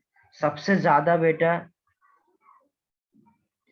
ठीक है, जो आपकी जो कैल्शियम एंड मैग्नीशियम है, कैल्शियम एंड मैग्नीशियम रैंक, अब जो मैं ये लिख रहा हूँ ये बेटा आपका सबसे ज्यादा है, मतलब ये मैं पूरे अर्थ क्रस्ट की बात कर रहा हूँ। तो calcium and magnesium rank 5th and 6th। Sir वैसे लिथियम का क्या हो गया? किसका? लिथियम? लिथियम बेटा इन दोनों से कम होता है, और इन दोनों से मतलब बीच में होता है। इन दोनों से कम होगा और इन दोनों से ज्यादा होगा। तो मतलब मीडियम अबंडेंस ना? हाँ मीडियम में, ठीक है। जो कैल्शियम एंड मैग्नीशियम बेटा, वो आपके इन सब में क्या होता है? जो एल्कलाइन अर्थ मेटल है उन सब में सबसे ज्यादा होते हैं, और अर्थ क्रस्ट में भी उनका क्या है? 5th और 6th रैंक है अकरेंस का। तो 5th and 6th rank in abundance in earth crust.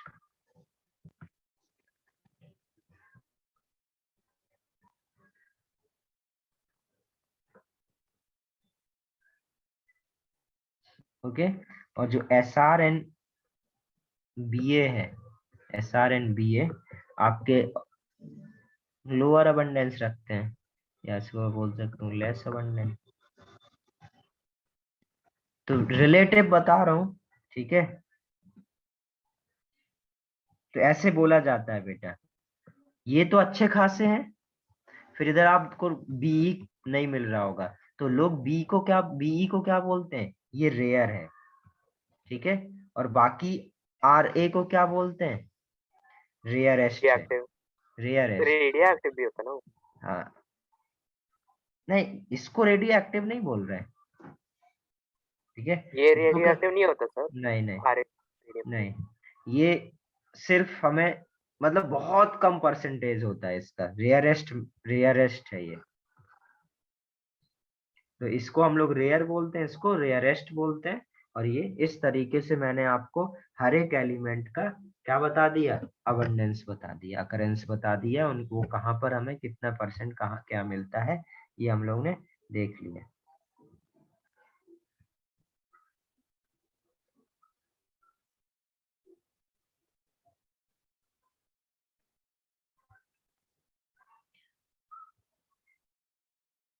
Done. 2 minute sir. Sir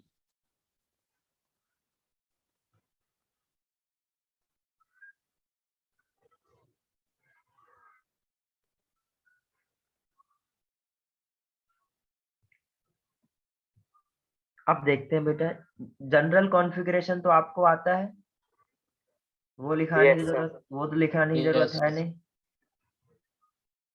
ठीक है। सर अब हम जनरल लोग, कॉन्फ़िगरेशन एज एन अफवा और यही बोल रहे हो ना, रेगुलर? हाँ NS1 और NS2, हाँ सर। ठीक है। अब हम लोग देखते हैं डायगोनल रिलेशनशिप। सबको डायगोनल रिलेशनशिप पता होगा, यस सर। क्या होता है? properties of elements in second period. हाँ प्रॉपर्टी, सेकंड और थर्ड पीरियड के जो Second डायगोनल रहता है वो सिमिलर रहता है। बस समझ गया, ठीक है, very good. Okay, yes yes yes, okay, याद है तुम लोग, गुड। Li से क्या है, Mg, समझो। और बेरिलियम का एल्यूमिनियम। एल्यूमिनियम। तो ये एलिमेंट्स क्या होते हैं बेटा, आपके डायगोनल रिलेशनशिप शो करते हैं। ये क्यों करते हैं, क्योंकि बेटा इनके जो चार्ज बाय साइज रेशियो है, due to similar ionic potential. और आयनिक पोटेंशियल को हम लोग क्या बोलते हैं, charge by size ratio. Charge by size ratio इनका क्या होता है बेटा, सिमिलर रहता है। इसकी वजह से इनकी प्रॉपर्टीज को हम लोग इनकी क्या बोलते हैं, इनकी ये डिफरेंट ग्रुप्स के हैं, बट इनकी प्रॉपर्टीज कैसी हैं, सिमिलर है। तो बहुत सारी प्रॉपर्टीज आपको क्या मिल जाएंगी, इनकी एक दूसरे के साथ सिमिलर मिल जाएंगी। जैसे इस क्या होता है बेटा, ये दोनों नाइट्राइड फॉर्मेशन करते हैं, ठीक है। तो अभी जैसे जैसे हम लोग इनकी प्रॉपर्टीज सीखेंगे तो मैं वहां बताऊंगा, देखो इन दोनों की प्रॉपर्टीज कैसी हैं, सिमिलर है, इसलिए ये क्या कर रहे थे, डायगोनल रिलेशनशिप शो करते हैं, ठीक है। तो ये सारी बातें हम लोग करेंगे, यहाँ पर मैं लिख दे रहा।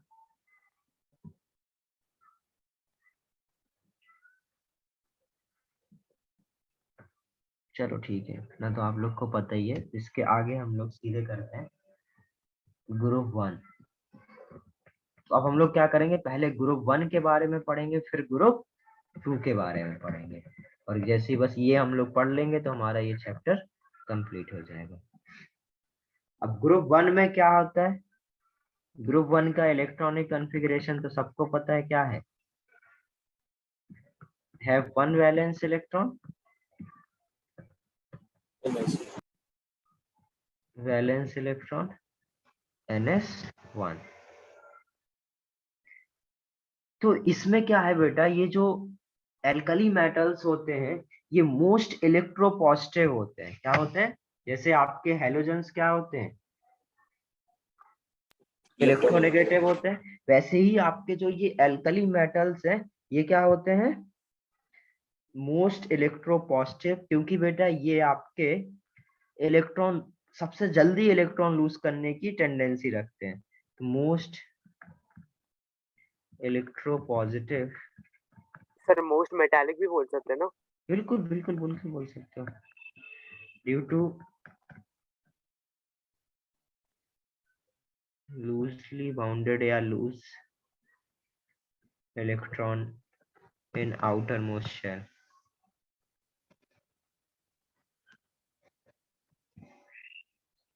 ठीक है, हाँ। और ये बेटा कभी भी एल्कली मेटल आपको फ्री स्टेट में एग्जिस्ट करते नहीं दिखेंगे, क्योंकि बहुत ज्यादा रिएक्टिव होते हैं बेटा, और बहुत ज्यादा रिएक्टिव है तो ये क्या फ्री स्टेट में एग्जिस्ट करेंगे, नहीं। तो never found in free state in nature.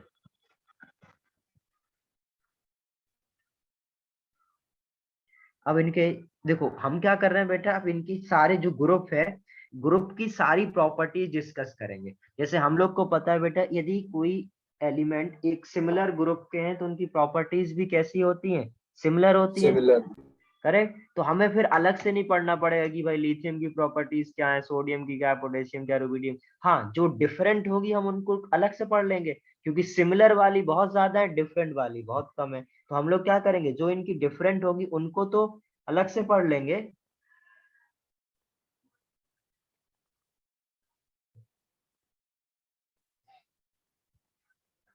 आ गया समझ में इतना?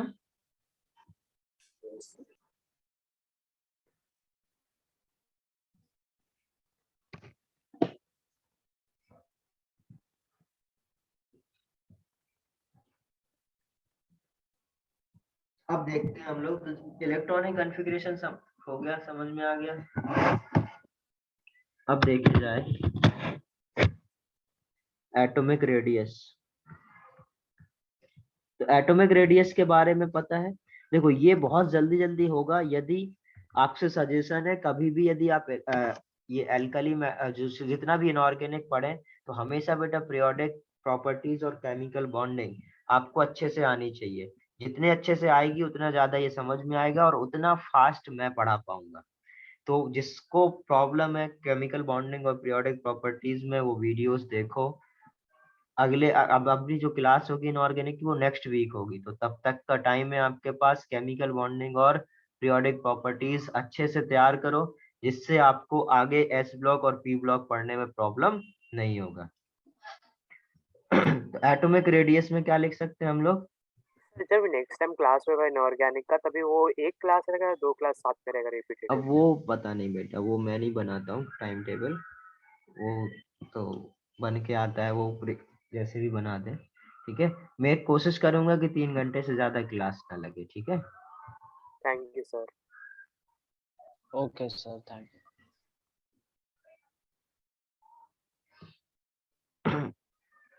कल ज्यादा हो गया था क्या? हाँ सर। Kind of. देखो तो एटॉमिक रेडियस क्या होता है? अच्छा हैंड रेज करो, किसने पूरी क्लास सुनी थी? ज्वाइन तो काफी लोग थे, सुनी किसने थी पूरी लास्ट तक? आंसर आने कम हो गए थे लास्ट में। सर अगर मैं बात नहीं कर रहा हूँ तो समझ जाने का, मेरा कुछ और कर रहा हूँ मैं, ऐसा अटेंशन चला गया मेरा। समझ गया था तेरा मैं। तो मेरा तो आवाज आ रहा था ना लास्ट में। हाँ, good, very good.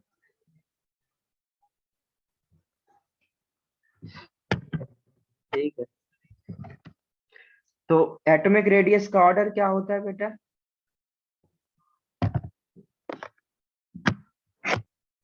It decreases from left to right across a period. Increase down the group और decrease Across the period. Across the period. Cross the period, तो ये बोल सकते हैं हम लोग। और ये बेटा अपने नोबेल गैस को छोड़ के देखा जाए तो ये लार्जेस्ट होते हैं अपने पीरियड में। Largest size in particular period, noble gas को छोड़ दिया जाए तो, क्योंकि लेफ्ट टू राइट यदि डिक्रीज होगा तो सबसे बड़े क्या होंगे, इसी का सबसे बड़ा होगा। Yes correct. सर। थर्ड देखते हैं हम लोग आयोनाइजेशन। आयोनाइजेशन क्या होता है? अरे ये सब आपको आता है। The energy required to remove to the remove the electron from the outer layers. तो LiNaKRbCS किसका होगा? Li का सबसे ज्यादा होगा। Yes sir, क्योंकि डाउन द ग्रुप डिक्रीज होता है। डाउन द ग्रुप डिक्रीज होता है। क्या होता है इधर पे? Z effective is inversely proportional to size. ठीक है।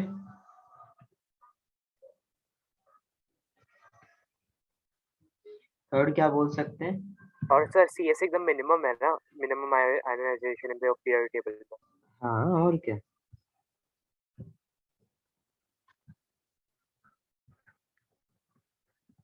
Hydration enthalpy.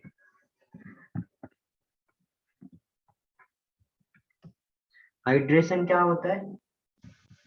हाइड्रेशन की वजह से क्या होता है? हाइड्रेशन रेडियस, हाइड्रेशन एनर्जी क्या बताया था? जिसका साइज छोटा होता है उसका हाइड्रेशन ज्यादा होता है, तो उसकी हाइड्रेशन एनर्जी भी क्या होगी? ज्यादा होगी। Yes sir. करेक्ट। हम लोग इधर क्या बोल सकते हैं? आई जैसा ही होगा। हाँ, decrease with increase in ionic size. तो क्या हो जाएगा? Li प्लस का हाइड्रेशन एंथैल्पी सबसे ज्यादा, फिर Na प्लस का, फिर K plus, then Rb plus, then CS plus. क्योंकि जितना छोटा साइज होगा उतना अच्छे से उसको क्या करेगा बेटा? सराउंड करेगा, उतना ज्यादा डिग्री ऑफ हाइड्रेशन होगा, और जितना ज्यादा सराउंड करेगा उतना ज्यादा उसमें क्या होगा? एनर्जी रिलीज करेगा। तो अभी मैं क्या बोल रहा था कि जो जैसे सपोज Li है, Li में क्या होता है बेटा? सबसे छोटा है तो मैक्सिमम हाइड्रेशन इसी में होगा, तो मैक्स डिग्री ऑफ हाइड्रेशन बेटा Li ही है। Li का जो सॉल्ट है, ठीक है, वो आपका ऐसे LiCl.2H2O के फॉर्म में, मतलब जो अब मैंने कल सिखाए थे इस तरीके से 2H2O। करेक्ट। तो ये Li का ही सिर्फ इस तरीके से .2H2O के फॉर्म में दिखता है, बाकी आपको किसी और का दिखता ही नहीं है। मतलब इन सब के हाइड्रेशन, हाँ इसका हाइड्रेशन हो रहा होगा लेकिन बहुत कम, बट इस तरीके से बेटा 2H2O या 1H2O या 0H2O, तो सबसे ज्यादा किसका होता है? Li का। तो ये देखना, अभी मैं थोड़ी देर बाद Mg का जब बताऊंगा तब Mg भी क्या बना रहा होगा बेटा? MgCl2.2H2O। तो Mg भी देखो क्या कर रहा है? हाइड्रेशन कर रहा है। Li भी क्या कर रहा है? हाइड्रेशन कर रहा है। तो ये दोनों सिमिलर तरीके से क्या करते हैं? हाइड्रेशन करते हैं, इसलिए भी इनको हम लोग क्या बोलते हैं? ये डायगोनल रिलेशनशिप शो करते हैं। तो याद रहेगा किसका हाइड्रेशन सबसे ज्यादा होता है? Li का हाइड्रेशन सबसे ज्यादा होता है, और वो कुछ इस फॉर्म में एग्जिस्ट भी करता है। तो ये तो हो गई बेटा आपकी कुछ प्रॉपर्टीज। अब हम लोग देखते हैं जरा और फिजिकल प्रॉपर्टीज देखते हैं। सर Li का हाइड्रेशन एंथैल्पी जो रहता है वो सब पूरे पीरियड में सबसे ज्यादा बड़ा रहता है, तो क्या बस ग्रुप में? किसका? Li का। ग्रुप की बात कर रहे हैं अभी हम लोग सिर्फ। मतलब पीरियड में कोई और रहेगा ना जिसका हाइड्रेशन रेडियस ज्यादा बड़ा रहेगा? बिल्कुल बिल्कुल, जिसका हाइड्रेशन रेडियस बड़ा रहेगा, सही बात है। क्योंकि छोटा तो F है ना, तो F में हाइड्रेशन सबसे ज्यादा होगा। हाँ सर। मैक्सिमम डिग्री के नीचे सॉल्ट लिखा हुआ है।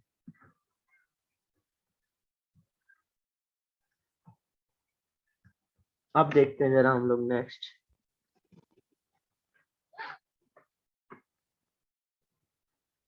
Physical properties.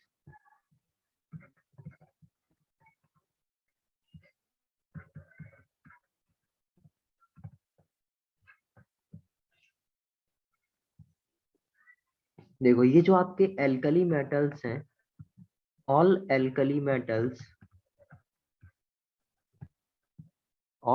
metals are silvery white, are silvery white, सारे के सारे कैसे होते हैं? व्हाइट होते हैं, सॉफ्ट होते हैं एंड लाइट मैटर।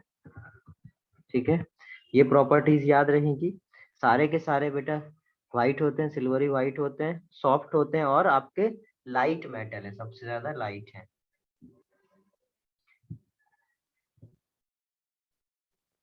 देखो अब कोई कुछ पूछना चाह रहा है क्या? व्हाइट क्यों होता है सर ऐसा? ये नहीं, ये क्वेश्चन नहीं पूछ सकते। क्यों सर? क्यों, कैसे बताऊं मैं क्यों नहीं होता? कुछ हो सकता है ना सर, रीजन क्या होगा इससे? नहीं नहीं बिल्कुल। स्ट्रक्चर वगैरह कुछ ऐसा बेटा इस पर्टिकुलर कोई कैसे एग्जिस्ट करता, मैं बोलूं आपसे जो आपका कोल है वो ब्लैक क्यों होता है, इसका क्या रीजन हो सकता है? सर क्योंकि वो ग्राउंड के नीचे होता है। जला हुआ कार्बन, पता बहुत नहीं। बढ़िया, बहुत बढ़िया। बनाओ बेटा, ऐसी लॉजिक बनाते रहो, कुछ बुक पब्लिश कराओ, शायद तुम्हारे लॉजिक सही निकल जाए। हाँ सर, हो ठीक है, सकता है। कोशिश करना, अभी आगे मास्टर्स वगैरह करोगे तो यही सब करना है। सर वही पीएचडी लिखना है। ठीक है, तो तुम लोग यदि पब्लिश कर दोगे तो फिर मैं भी पढ़ाने लगूंगा। पहले पब्लिश होनी चाहिए ना सर। वही चीज है बेटा, इसलिए मैं नहीं बोल सकता ना अभी तक, क्योंकि किसी ने बताया नहीं है और मैं उस फील्ड में हूँ नहीं, तो मैं ऐसे कमेंट नहीं कर सकता ना। alkali metals and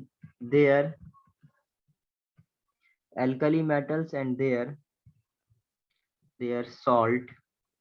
अब ये जो है इसके बारे में बता सकता हूँ मैं, alkali metals and their salt impart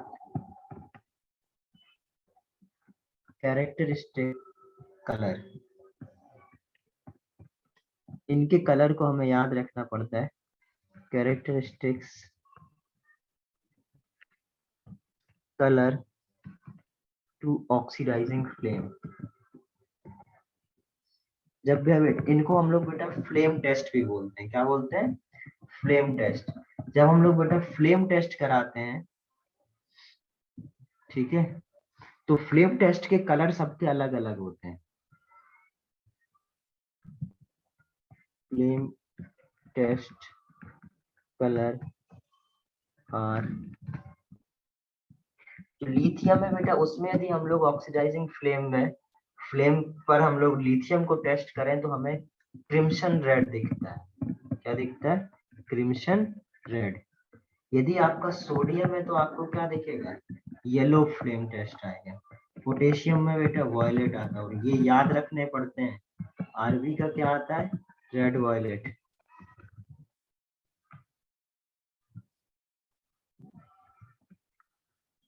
और सीएस का क्या आएगा आपका? ब्लू आएगा।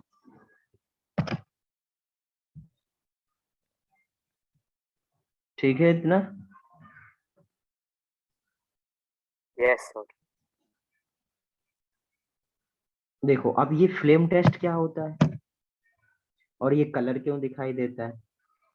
क्या होता है बेटा, फ्लेम टेस्ट में हम लोग क्या करते हैं, जस्ट हीट देंगे, फ्लेम देंगे, उससे क्या होगा? हीट देने पर जो एल्कली मेटल्स है उनकी आयनाइजेशन एनर्जी बहुत कम होती है, सबसे कम ही होती है ना आयनाइजेशन एनर्जी।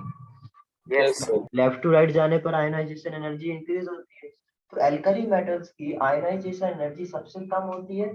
तो जैसे ही हम लोग बेटा हीट करते हैं उनके इलेक्ट्रॉन एक्साइट करने लगते हैं, ठीक है, और एक्साइट करेंगे तो वो क्या करेंगे? इलेक्ट्रॉन एक्साइटेशन करेंगे, अपने ऊपर वाले शेल में जाएंगे, फिर वापस रिटर्न भी आ जाते हैं ग्राउंड स्टेट में। तो इसकी वजह से just because of transition of electron, देखो कभी भी बेटा कहीं भी कलर यदि शो करता है तो वो उसका एक ही रीजन होता है, जहां पर क्या हो बेटा? ट्रांजिशन ऑफ इलेक्ट्रॉन हो, ट्रांसफर ऑफ इलेक्ट्रॉन हो।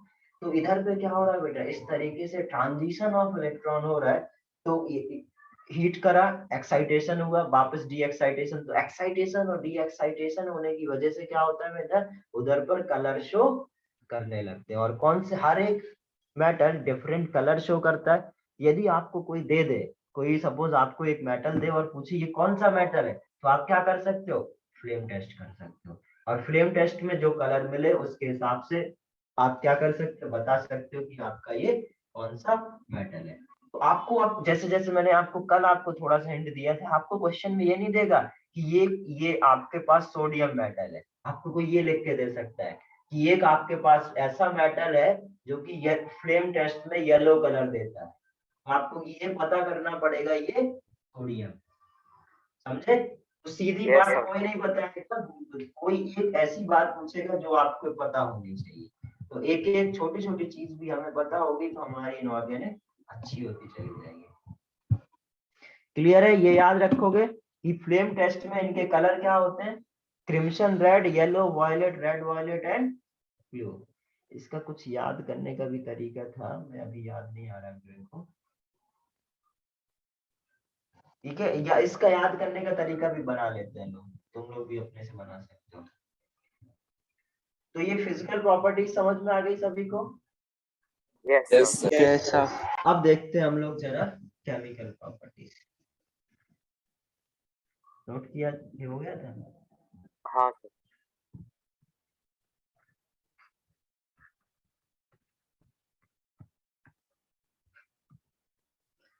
केमिकल प्रॉपर्टीज में पहला क्या है, हाईली रिएक्टिव। ये तो आप सबको पता है, जो एल्कली मेटल्स होते हैं वो सबसे ज्यादा रिएक्टिव होते हैं। इसके पीछे का रीजन क्या हो सकता है? सर वो इजीली डोनेट कर देते हैं। लो आयनाइजेशन एनर्जी और large size.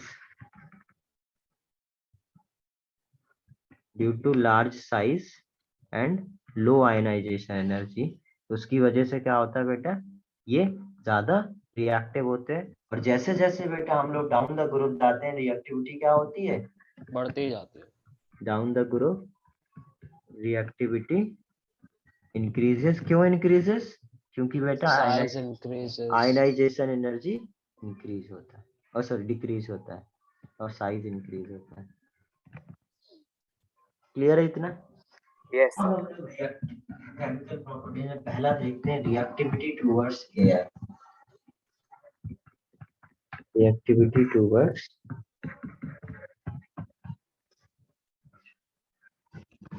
Air.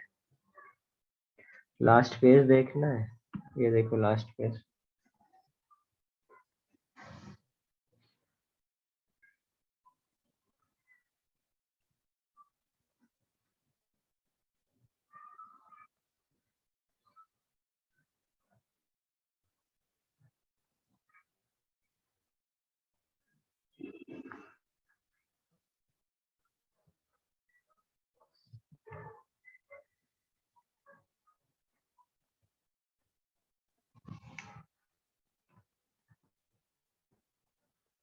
Done Hardik?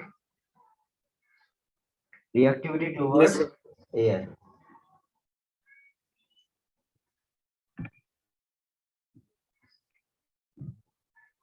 Reactivity towards air, इसमें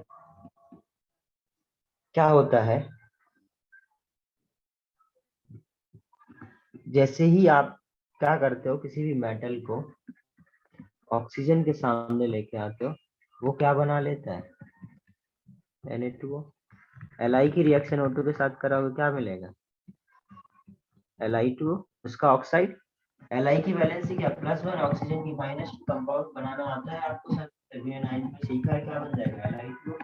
Na क्या होता है, +1 ऑक्सीजन -2, कंपाउंड बना लो, क्या बनेगा Na2O। और आपको ये पता है इसकी रिएक्शन यदि इसके साथ कराएं तो हमें क्या मिलेगा, ऑक्साइड मिलेगा। क्लियर है इतना? Yes, sir. तो सिंपल बोल सकते हैं कि ड्राई एयर के साथ यदि रिएक्शन कराएंगे तो हमें क्या मिलेगा, ऑक्साइड मिलेगा। और ये सबके ऑक्साइड हमें मिल सकते हैं। बट इसमें खास बात क्या है, खास बात ये याद रखना होता है, इनके सबके ऑक्साइड मिलते हैं बेटा, कोई प्रॉब्लम नहीं।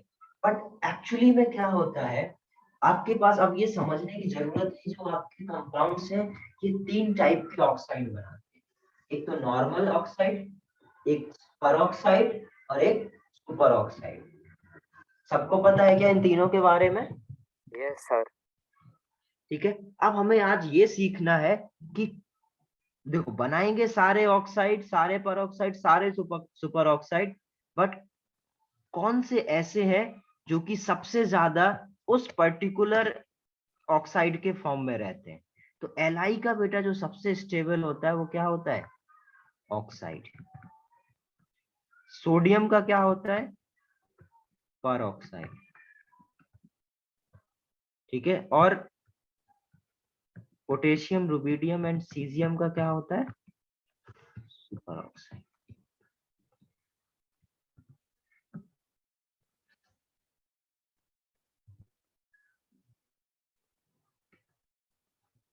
इसमें क्या लिखेंगे हम लोग?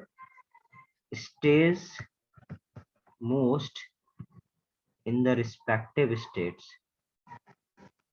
तो सबसे ज्यादा बेटा ये अपने सोडियम परऑक्साइड के स्टेट में रहता है, लिथियम ऑक्साइड के फॉर्म में, और ये तीनों आपके सुपर ऑक्साइड के फॉर्म में एग्जिस्ट करते हैं।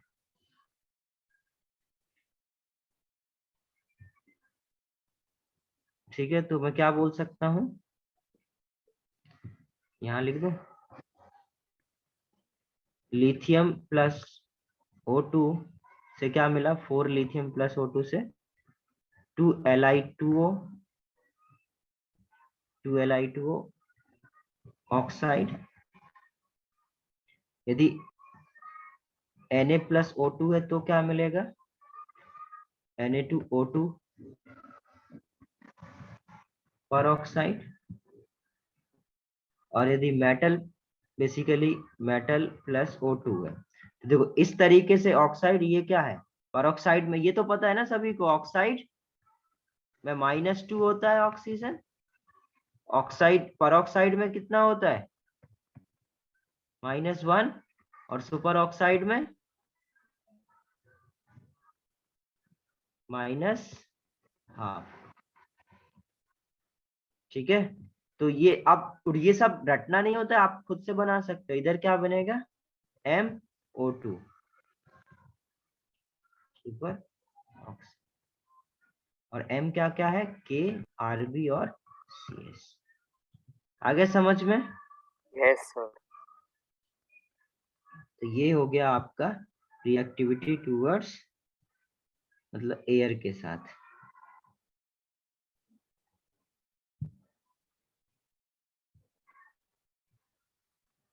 अब नॉर्मली बेटा जैसे इधर मैंने एयर लिखा, तो एयर में आपको पता है बेटा कि नाइट्रोजन भी रहता है, नाइट्रोजन भी रहता है ना। हाँ सर। तो आप यदि कोई देखो आपसे कोई बोले ऑक्सीजन, तब तो भाई ठीक है, मैंने ऑक्सीजन का बता दिया आपको, ठीक है। बट अभी आपसे कोई पूछे एयर, कि एयर के साथ क्या होगा, तो इन सारे मेटल से मैं, इन सारे मेटल में सिर्फ Li ही है जो कि N2 के साथ रिएक्ट करके क्या बनाती है? Li3N, Li+1 nitrogen -3। इस तरीके से बनाना सीखो, क्या बनेगा? Li3N। अब लगेगा कि ये याद कैसे करेंगे कि Li3N होता है या Li2N क्या होता है, तो वो इस तरीके से बेटा बनाए जाते हैं, सब याद नहीं करे जाते। हमें क्या होना चाहिए? बेसिक वैलेंसीज आनी चाहिए, तो हम लोग ये सब बना सकते हैं। तो ये Li+N2 क्या बनेगा? Li3N। क्लियर है इतना? तो और सिर्फ बेटा Li ही है जो कि इनकी N2 के साथ रिएक्ट करेगा, बाकी किसी का हमें नाइट्राइड नहीं मिलता है। और एल्कलाइन अर्थ मेटल में Mg ही है जिसका क्या मिलता है हमें? नाइट्राइड। बाकी नहीं मिलते, बाकी एक दो के और मिलते हैं, बट Mg का भी मिलता है। तो Li और Mg की इधर भी देख सकते हो क्या है? सिमिलर प्रॉपर्टी है। तो ये नोट कर लो कि Li N2 के साथ रिएक्ट करके क्या बना देगा? एयर। तो अब यदि कोई बोले Li की रिएक्शन एयर के साथ कराने पर हमें क्या मिलेगा? Li2O plus Li3N, oxide plus nitride. क्योंकि एयर में बेटा क्या होता है? O2N2, तो O2 यदि N2 है तो क्या होगा?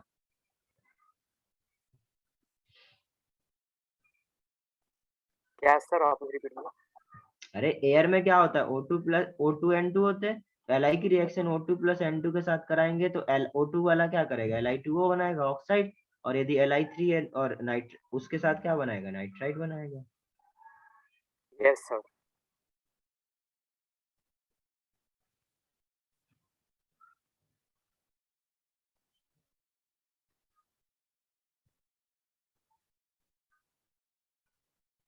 बेचारे लोग चले गए थे, उसके बाद अटेंडेंस हो गई, हम वापस आए जल्दी से।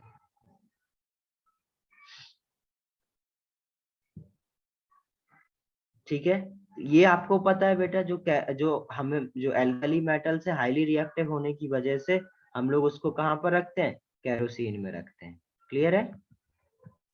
अब देखते हैं हम लोग reactivity towards water, reactivity towards water.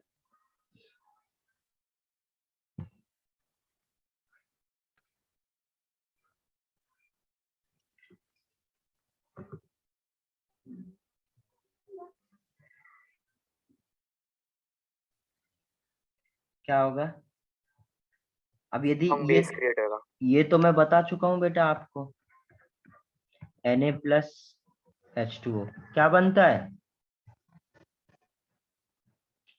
अरे कल बताया तो था। हाँ सर, आपका वो स्क्रीन रेंडर नहीं हो रहा तो पता नहीं चला। क्या बोल रहे हो? आपका स्क्रीन रेंडर नहीं हो रहा था तो पता नहीं आप क्या बोल रहे थे सर, इसलिए NaOH होगा ना सर। हाँ, 2Na+2H2O क्या बनेगा,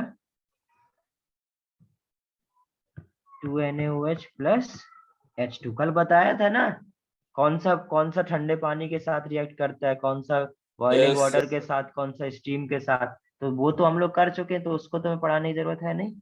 अब इसमें मैं बेसिकली हम लोग क्या बोल सकते हैं, reacts with water to form hydroxide and H2। यदि आपका ऑक्साइड दे रखा है आपको Li2O, Na2O, K2O, K2O, तो इन सब की रिएक्शन यदि पानी के साथ कराया जाए तो क्या मिलेगा, तो 2LiOH हाइड्रोक्साइड मिलेगा। क्या मिलेगा, हाइड्रोक्साइड मिलेगा। 2LiOH, 2NaOH और 2KOH। वैसे मैंने ये कल बता भी दिया था, जितने भी आपके क्या होंगे, मेटालिक ऑक्साइड होंगे वो बेस देंगे, और नॉन मेटालिक ऑक्साइड होंगे वो क्या देंगे, एसिड देंगे।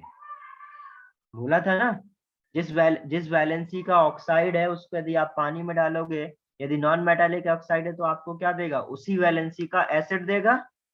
P2O3 प्लस H2O क्या बनाया था मैंने, H3PO3 प्लस 3, फॉस्फोरस प्लस 3 में था, पानी डाला क्या बना था, प्लस 3 का एसिड बना था।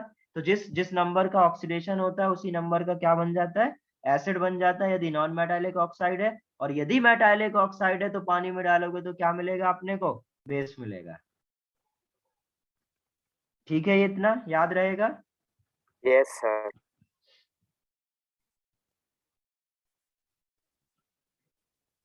चलिए,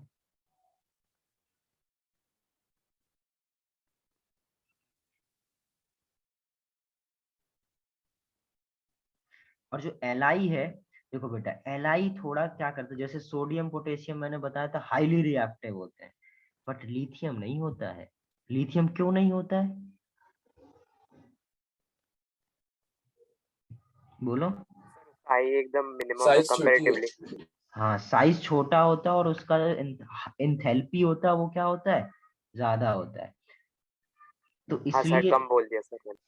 हाँ, लिथियम का आयनाइजेशन क्या होता है, बहुत ज्यादा यदि आयनाइजेशन है और साइज बहुत छोटा है, उसकी वजह से वो वाटर के साथ विग्रेसली रिएक्ट नहीं करता, जबकि लेस रिएक्ट होता है। याद रहेगा।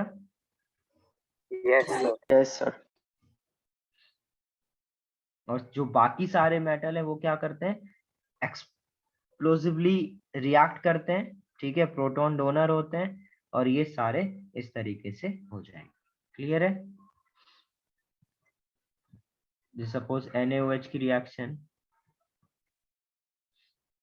चलो ठीक है, ये डन इतना। अब हम लोग देखते हैं, सपोज NaOH है, ठीक है, तो NaOH की रिएक्शन हम लोग HCl से कराएं तो क्या मिलना चाहिए? NaOH की रिएक्शन यदि CO2 के साथ कराएं तो क्या मिलना चाहिए? तुम लोग गैस कर सकते हो क्या? Zn की रिएक्शन NaOH के साथ कल बताया था, क्या मिलेगा? ZnO की रिएक्शन NaOH के साथ क्या मिलेगा? ZnOH होल ट्वाइस की रिएक्शन यदि NaOH के साथ। अब देखो जरा, मैं किसी भी एलिमेंट की तीन चीजें एग्जिस्ट करती हैं, वो खुद मेटल फॉर्म में या तो उसका ऑक्साइड या उसका हाइड्रोक्साइड, और तीनों की रिएक्शन में क्या करा रहा हूँ? एक्वस NaOH के साथ करा दे रहा हूँ। तो NaOH प्लस HCl, ये सबको पता है एसिड बेस रिएक्शन क्या मिलेगा? H2 NaCl प्लस H2, ये भी क्या बेस है, ये CO2 क्या है? एसिडिक ऑक्साइड है। एसिड बेस रिएक्शन क्या मिलेगा? सॉल्ट प्लस वाटर, यही मिलता है ना। एसिड प्लस बेस क्या मिलता है? Salt plus water. ये तो पता है ना सभी को। हाँ सर। अब ये क्या, मेटल प्लस एक्वस NaOH क्या मिला था कल? मैंने बोला था Zn कितने में रहता है? +2 में। तो Zn +2 वाला सोडियम के साथ बना दो, तो कितने सोडियम की जरूरत पड़ेगी? 2, क्योंकि ऑक्सीजन हम 2 लेंगे, बैलेंस हो जाएगा। तो Na2Zn O2 प्लस H2, इससे क्या मिलेगा? ZnO प्लस NaOH, इससे भी सेम मिलेगा Na2Zn O2, बस इसकी जगह क्या मिल जाएगा? पानी। इससे क्या मिलेगा? इससे भी हमें सेम मिलेगा Na2Zn O2 प्लस पानी। तो क्या याद रखेंगे? और ये भी याद नहीं रखना, ये भी मैंने बनाने का तरीका सिखाया है। Zn, अब हमेशा याद रखना बेटा, जो भी एम्फोटेरिक है, सब कुछ बताया था, भूल जाते हो। जनाबे अली ने गाए 2 बेकार सॉन्ग, ये भी बताया है ना, एम्फोटेरिक मेटल्स कौन से होते हैं। हाँ सर। तो ये जो जितने भी जिंक आप और एल्यूमिनियम, जनाबे बहुत सारे थे, जनाबे अली ने बेकार गाए 2 पंजाबी सॉन्ग, ठीक है। तो ये प्लस आपके क्या होते हैं, जितने भी मेटलॉइड्स हैं वो सारे, तो ये इनको हमें याद रखना होता है। ये एम्फोटेरिक होते हैं, इनके ऑक्साइड को एम्फोटेरिक ऑक्साइड, इनके मेटल को एम्फोटेरिक मेटल, और इनके हाइड्रोक्साइड को एम्फोटेरिक हाइड्रोक्साइड। यदि आपके कोई भी एम्फोटेरिक है, उसकी रिएक्शन आप NaOH के साथ कराएं तो हमेशा क्या मिलेगा? डबल वाला मिलेगा, मिक्स वाला मिलेगा। और मिक्स कंपाउंड मिला तो हमें Na2Zn, दोनों को साथ मिलाना है। Na मैंने बोला था ज्यादा इलेक्ट्रोपॉजिटिव है, तो Na को पहले लिखोगे, फिर Zn को, फिर ऑक्सीजन को, क्योंकि इलेक्ट्रोनेगेटिव है। अब इनको कंपाउंड बनाने के लिए ऑक्सीजन हमें कितना होता है वैलेंसी? -2, इसकी +2, इसकी +1। हमें क्या करना है? कंबाइन करो, 0 करना है। 0 करने के लिए मैंने क्या बोला? इसके यदि 2 ले लूं, इसके यदि 2 ले लूं, तो 2 2 4 और 4 0। इस तरीके से कंपाउंड क्या बन जाता है? Na। सेम मैंने बोला था कि आप यदि Al के साथ कराओ, Al की NaOH के साथ रिएक्शन, Al2O3 की NaOH के साथ रिएक्शन, और AlOH के होल थ्राइस की NaOH के साथ रिएक्शन,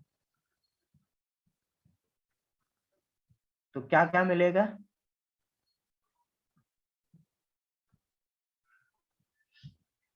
बना सकते हैं ना Al। हाँ सर, Zn का सेम टू सेम रहता। हाँ, बट कंपाउंड तो बनाओ। NaAl और O के साथ बनाना है। Al +3 होता है, ये कितना होता है? +1, तो टोटल +4 हो गया। NaAlO2, very good. क्या बन जाएगा? NaAlO2 प्लस H2, इससे क्या मिलेगा? मेटल है तो H2, मेटल ऑक्साइड है तो क्या मिलेगा? पानी। NaAlO2 प्लस H2O, और इससे क्या मिलेगा? NaAlO2 plus H2O। क्लियर है? तो इस तरीके से क्या याद रखोगे? यदि amphoteric metal oxide, metal hydroxide है, तो हमें क्या मिलेगा? इस तरीके से कंपाउंड का फॉर्मेशन होगा।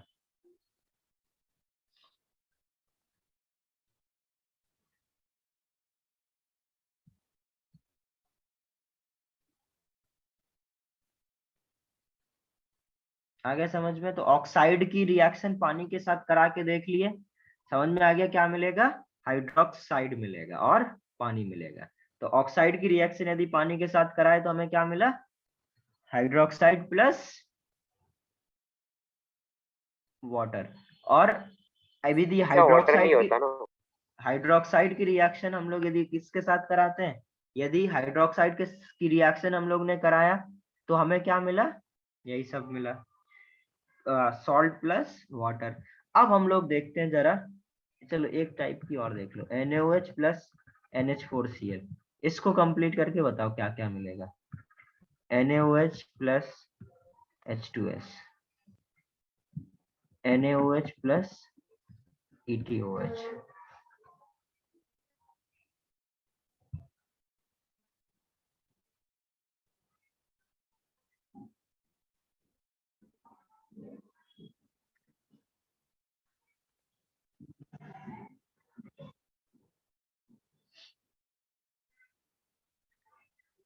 अब देखो जरा इधर क्या मिलेगा, यदि NaOH की रिएक्शन NH4Cl के साथ कराया जाए तो क्या मिला मेरे को, NaCl प्लस NH4OH, याद है हाइड्रोक्सिल अमाइन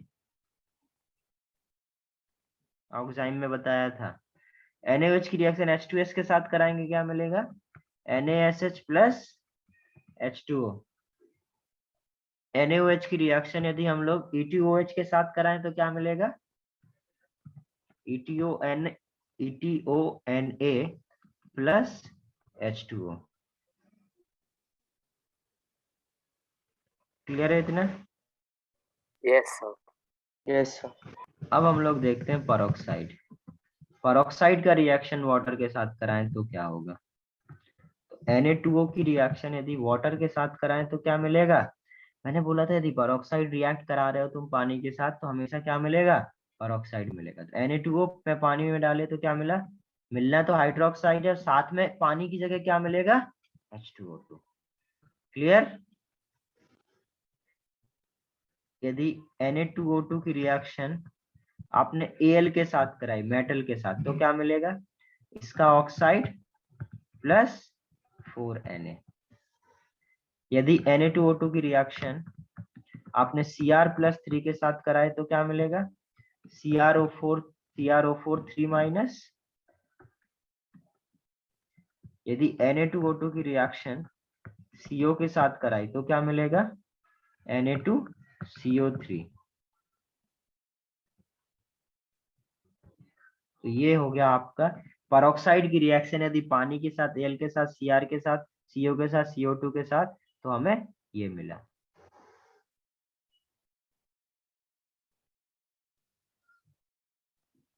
और Na2O2 की रिएक्शन यदि CO2 के साथ कराई जाए तो हमें डिस्प्रोपोर्शनेशन रिएक्शन मिलता है, Na2CO3 प्लस O2। इधर क्या हुआ बेटा, डिस्प्रोपोर्शनेशन रिएक्शन में, आया समझ में? तो ये आपका क्या हो गया, परऑक्साइड हो गया।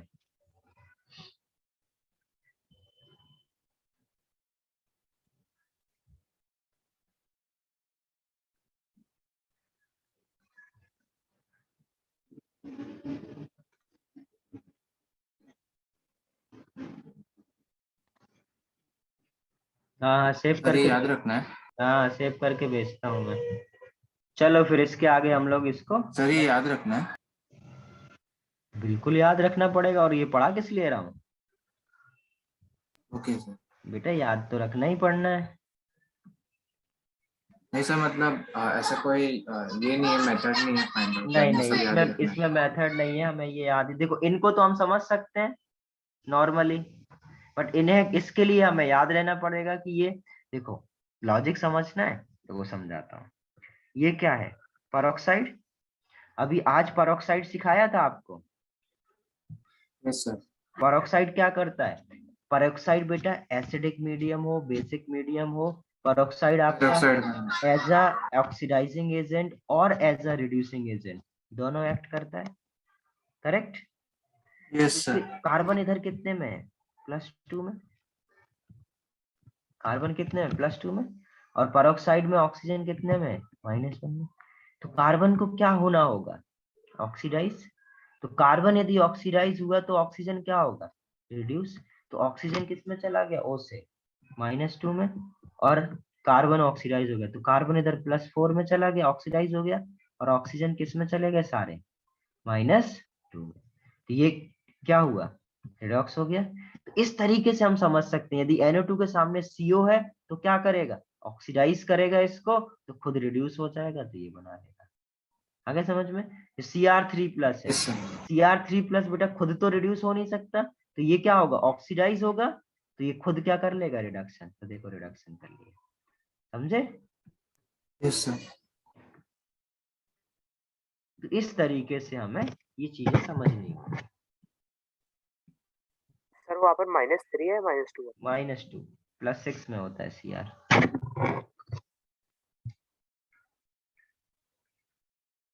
हो गया सभी का। सर लास्ट वाला डिस्प्रोपोर्शनेट है ना? हाँ, लास्ट वाला डिस्प्रोपोर्शनेशन है।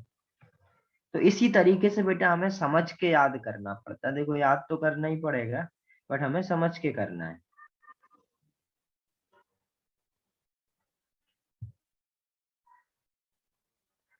ओके चलिए, ये हो गया, जिसका लीव कर सकता है। Bye bye. Sir thank you. Thank you, sir. Thank you, sir. Bye Yes, sir. Yes, sir. Bye, sir. Bye.